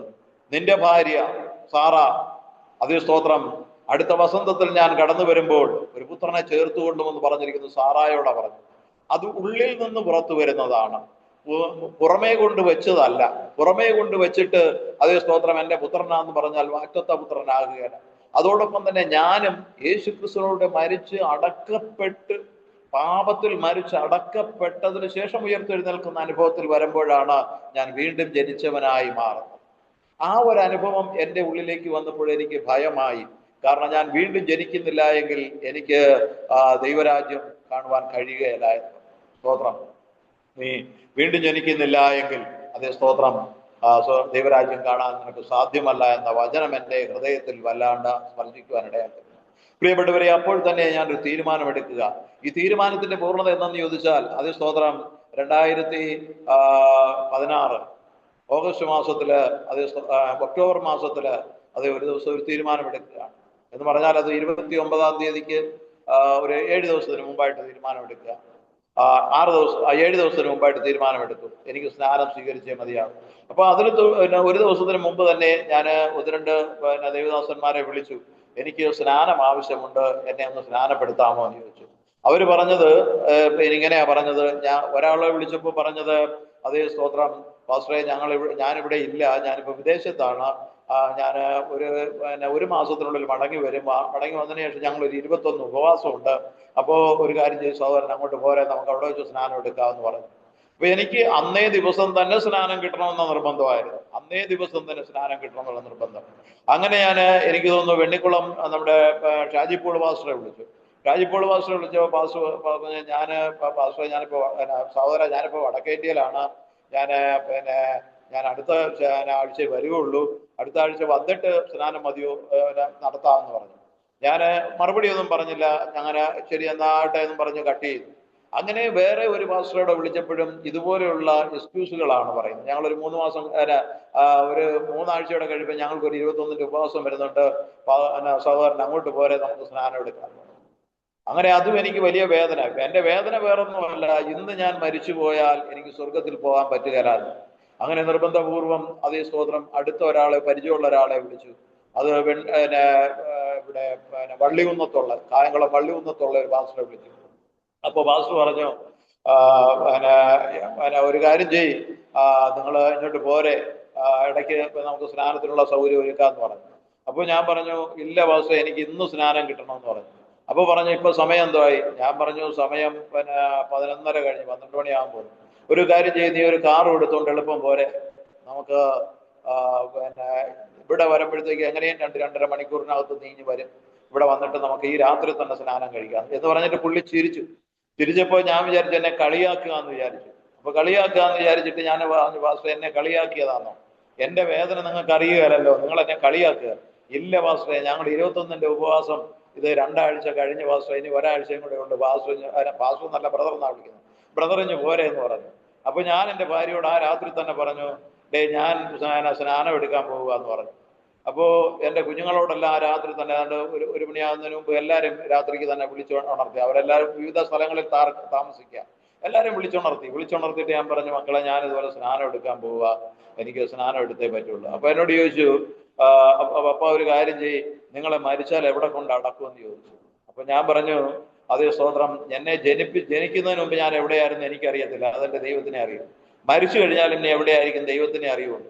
ഈ മണ്ണ് ഇത്രയും ഉരുട്ടി ഒരു വലിയ ഗോളമായിട്ട് വെച്ചേക്കുന്നത് എന്നെ അടക്കാൻ സ്ഥലമില്ലാതെ വരത്തില്ല. അതുകൊണ്ട് ഒരു കാര്യം കൂടെ നീ ഓർത്തു, മോശയെ അടക്കിയത് എവിടാണെന്നും കണ്ടിട്ടില്ല, അതുകൊണ്ട് മോശയെ അടക്കിയ ദൈവം എന്നെ അടക്കിക്കൊള്ളൂ എന്ന് പറഞ്ഞു. അങ്ങനെ അതിശയകരമായിട്ട് എന്തായാലും ശരി, എൻ്റെ ഭാര്യ എന്നോടൊരു കാര്യം ചോദിച്ചു, നിങ്ങൾക്ക് മാത്രം സ്വർഗത്തിൽ പോയാൽ മതിയോ? കാരണം അന്ന് വരെ സ്നാനത്തെക്കുറിച്ച് ഞാൻ അവളോട് പറഞ്ഞിട്ടില്ല. ആ രാത്രി അവൾ എന്നോട് ചോദിച്ചത്, നിങ്ങൾക്ക് മാത്രം സ്വർഗത്തിൽ പോയാൽ മതിയോ? അങ്ങനെയെങ്കിൽ ഒരുങ്ങിക്കോ, നാളെ നമുക്ക് പോകാൻ പറഞ്ഞു. അപ്പൊ ഇത് വ്യാഴാഴ്ച പറയുന്നു. വെള്ളിയാഴ്ച രാവിലെ ഞങ്ങൾ ഒരുങ്ങുന്നു, നേരെ പള്ളികുന്നത്ത് സഭയിൽ ചെല്ലുന്നു. അവിടെ 21-ന്റെ ഉപവാസം 2 ആഴ്ച കഴിഞ്ഞു. 3-ാമത്തെ ആഴ്ച ഞങ്ങളും അതിൽ ചേർന്നു.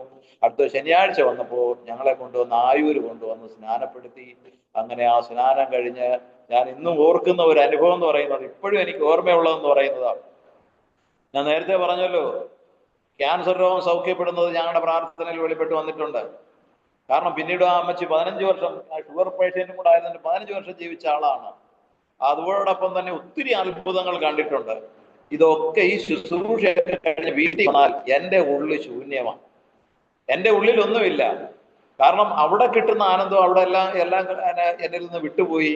വീട്ടിൽ വരുമ്പോൾ ഞാൻ ശൂന്യനും അസ്വസ്ഥനുമാണ്.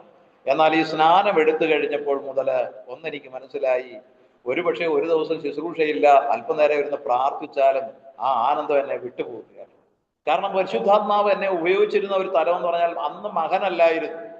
എന്നാൽ യേശുക്രിസ്തുവിനോട് മരിച്ചടക്കപ്പെട്ട് ഉയർത്തെഴുന്നേറ്റ നാൾ മുതൽ ഞാൻ മകനായി കഴിഞ്ഞപ്പോൾ ആ സാന്നിധ്യം എന്ന് പറയുന്നത് ഇന്നും എന്നെ സന്തോഷിപ്പിക്കുന്ന ഒരു വല്ലാത്ത അനുഭവമാണ്.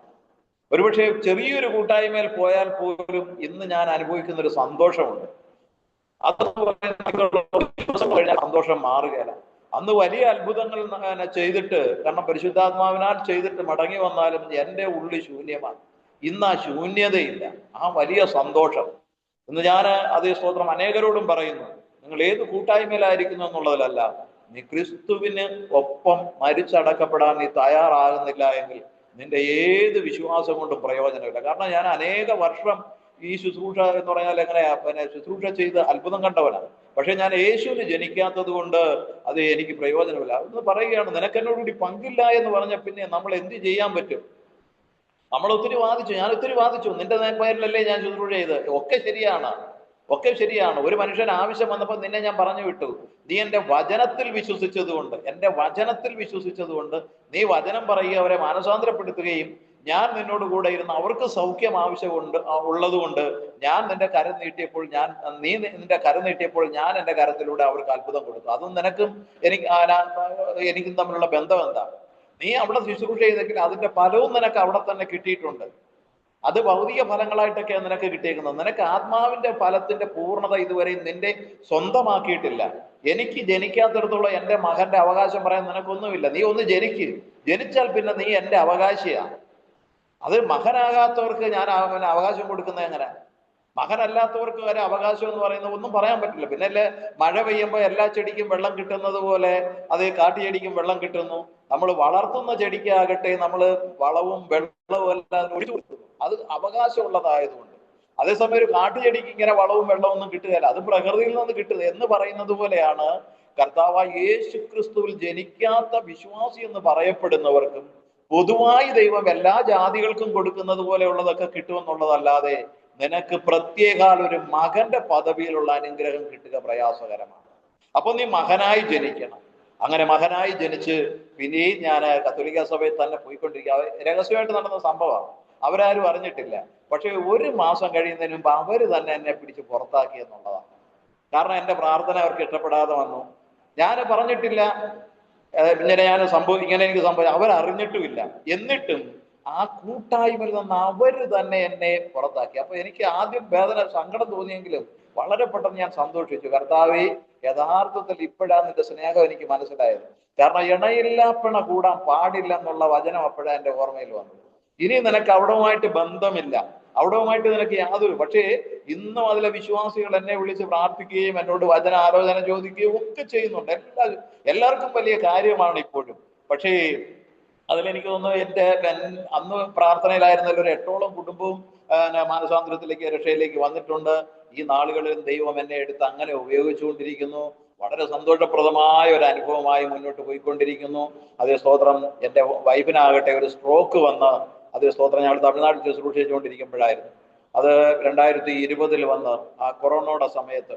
അങ്ങനെ വ്യാഴാഴ്ച സ്ട്രോക്ക് വരുന്ന ആശുപത്രി കൊണ്ടുപോകുന്നു. അവിടുന്ന് വെള്ളിയാഴ്ച അവിടുത്തെ ആശുപത്രി കൊണ്ടുപോകാൻ പറഞ്ഞു, മെഡിക്കൽ കോളേജിൽ കൊണ്ടുപോകാൻ പറഞ്ഞു. ഞാനും എൻ്റെ മോളുടെ 3 കുഞ്ഞു മക്കള്, അവർ 5ലും 6ലും ഒക്കെ പഠിക്കുന്ന മക്കളും എൻ്റെ വൈഫുമായിരുന്നു അവിടെ. എനിക്ക് ആ കുഞ്ഞുങ്ങളെ കളഞ്ഞിട്ട് അവരെ കൊണ്ട് ഹോസ്പിറ്റലിൽ പോകാൻ പറ്റാത്തൊരു സ്ഥിതി വന്നു. ഞാൻ വളരെ പെട്ടെന്ന് മകനെ വിളിച്ചു, മോനെ വന്നെങ്കിലേ പറ്റൂ, അമ്മയ്ക്ക് ഇങ്ങനെയാന്ന് പറഞ്ഞു. അങ്ങനെ അവന് പുനലൂർ കൊണ്ടുവരപ്പോൾ കൊറോണ ടൈം ആയതുകൊണ്ട് ഇവിടെ ഒരു ദിവസം ഇവിടെ വെച്ചിട്ട് മെഡിക്കൽ കോളേജ് വിടാൻ പറഞ്ഞു. ഒരു സൈഡ് മൊത്തം തളർന്നു, ഒരു കാലും കൈയും തളർന്നു പോയി, കണ്ണിന്റെ കാഴ്ച കംപ്ലീറ്റ് പോയി, ഒരു കണ്ണിന് വലത് സൈഡിട്ട് മാറിപ്പോയിരുന്നു, അതോടൊപ്പം ശബ്ദം പോയി, അങ്ങനെയുള്ള അവസ്ഥയിലായിരുന്നു.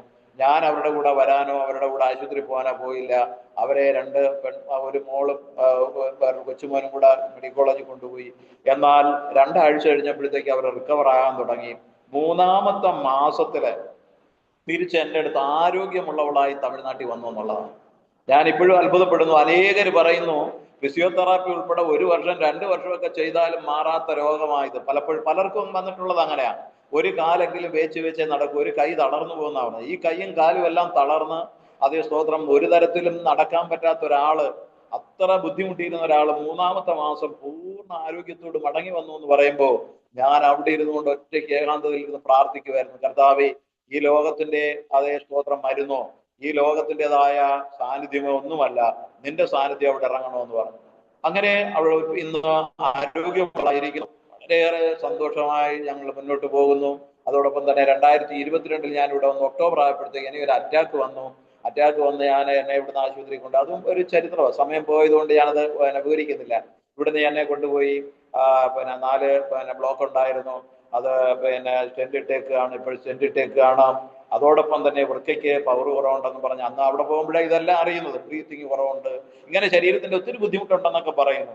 എന്നാൽ അവർ പറഞ്ഞു, ഇനി കൂടുതൽ ഉച്ചത്തിൽ പാടരുത്, വചനം പറയരുത്, അതുപോലെ തന്നെ വലിയ ശബ്ദം ഉള്ളിടത്തൊന്നും പോകരുതെന്ന് പറഞ്ഞു. ഞാൻ ഒരു 2 മാസം ഇവിടെ ഞങ്ങളുടെ പാഴ്സനേജ് എന്ന് പറയുന്നത് 2 നിലയായതുകൊണ്ട് താഴത്തെ നില പാഴ്സനേജും മേളത്തെ നില ചർച്ചുമാണ്. അപ്പോൾ 1 മാസമൊക്കെ അവിടെ ഇരുന്നിട്ട് അതിനുശേഷം ഞാൻ പിന്നെ മേളിൽ കയറി വന്നു. അന്ന് മുതൽ ഇന്ന് വരെ ശുശ്രൂഷിച്ചുകൊണ്ടിരിക്കുന്ന 2022 ഒക്ടോബറിലാണ് ഈ സംഭവം ഉണ്ടാകുന്നത്. ഇന്ന് 26, അതേ സ്തോത്രം, ജൂലൈ മാസമായിരിക്കുന്നല്ലോ. ഇതുവരെയും ശുശ്രൂഷിക്കുന്നു. യാതൊരുവിധ കുഴപ്പവും പ്രയാസമൊന്നും, അല്പം മെഡിസിൻ മാത്രമേ ഉള്ളൂ. അതുകൊണ്ട് എൻ്റെ പ്രിയപ്പെട്ടവരെ, എനിക്ക് പറയുവാനുള്ളത്, കർത്താവിന്റെ മകനായി നിങ്ങളും ജനിച്ചാൽ നിങ്ങളുടെ ജീവിതത്തിൽ നിങ്ങളുടെ അപ്പൻ എങ്ങനെ നടത്തുമെന്നുള്ളത്, എൻ്റെ അപ്പൻ എന്നെ നടത്തുന്നത് പോലെ അതിലും അതിശയകരമായി നിങ്ങളെയും നിങ്ങളുടെ തലമുറകളെയും നടത്തുവാൻ ഇടയായിത്തീരും എന്ന് ഓർമ്മിപ്പിക്കുകയാണ്. അത് സ്തോത്രം. എൻ്റെ സാക്ഷ്യം ഞാൻ ഒരുപക്ഷെ വളരെ നീട്ടി പറഞ്ഞു എന്ന് തോന്നുന്നില്ല. പലതും വിട്ടുകളഞ്ഞിട്ട് ഇത്രയും മാത്രം ഞാൻ പറഞ്ഞത്, ദൈവം നമ്മളെ നടത്തുന്ന വഴികൾ ഇങ്ങനെയാണ്. അതുകൊണ്ട് ഭാരപ്പെടണ്ട, ഭയപ്പെടണ്ട. ഈ വാർദ്ധക്യത്തിൻ്റെതായ ഈ അവസ്ഥ ഞാൻ എത്തി നിൽക്കുമ്പോഴും ഒന്ന് ഞാൻ ഓർക്കുന്നു, ദൈവം ഇന്നും ആരോഗ്യമുള്ളവനായി എന്നെ നടത്തുകയാണ്. എൻ്റെ പ്രായത്തിലുള്ള പലരും ഞങ്ങളെ വിട്ട് കടന്നു പോയിട്ടുണ്ട്, ലോകം വിട്ട് കടന്നു പോയിട്ടുണ്ട്.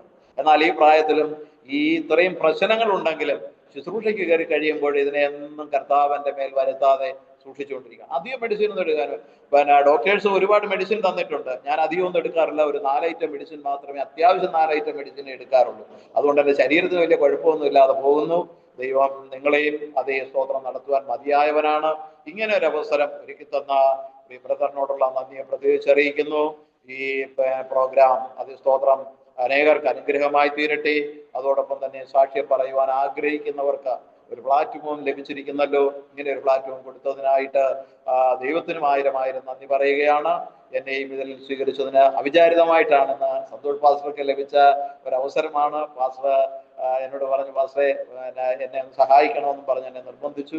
അങ്ങനെ എന്തായാലും ഇതിൽ കടന്നു വരുവാനും പ്രിയ ബ്രദറിനെ പരിചയപ്പെടാനൊക്കെ കഴിഞ്ഞു. ദൈവം അനുഗ്രഹിക്കട്ടെ. ഇനിയും നമുക്ക് അതേ സ്തോത്രം തുടർന്നുള്ള നാളുകളിലും അത് കാണുവാനും കേൾക്കുവാനും ദൈവം ഇടയാക്കും. ഇപ്പോൾ ഞാൻ പ്രാർത്ഥിച്ച് അവസാനിപ്പിക്കുകയാണ്.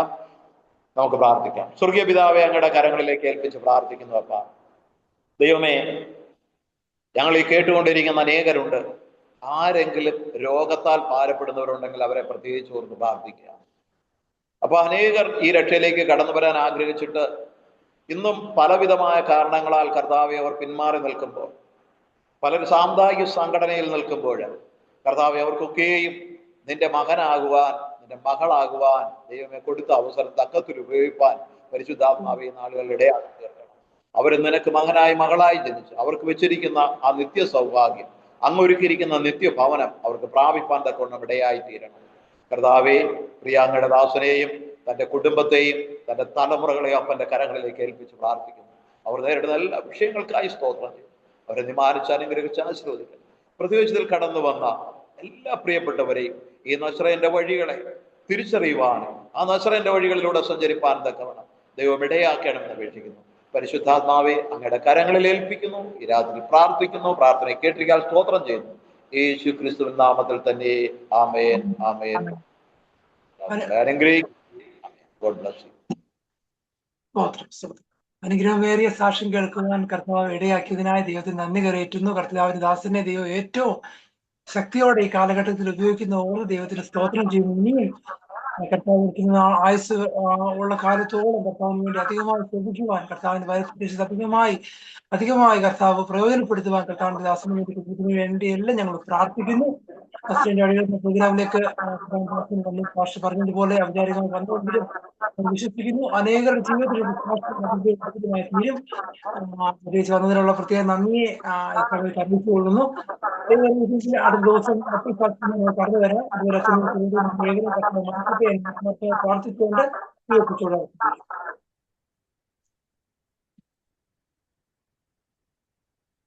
ആശീർവാദം പറഞ്ഞോളൂ.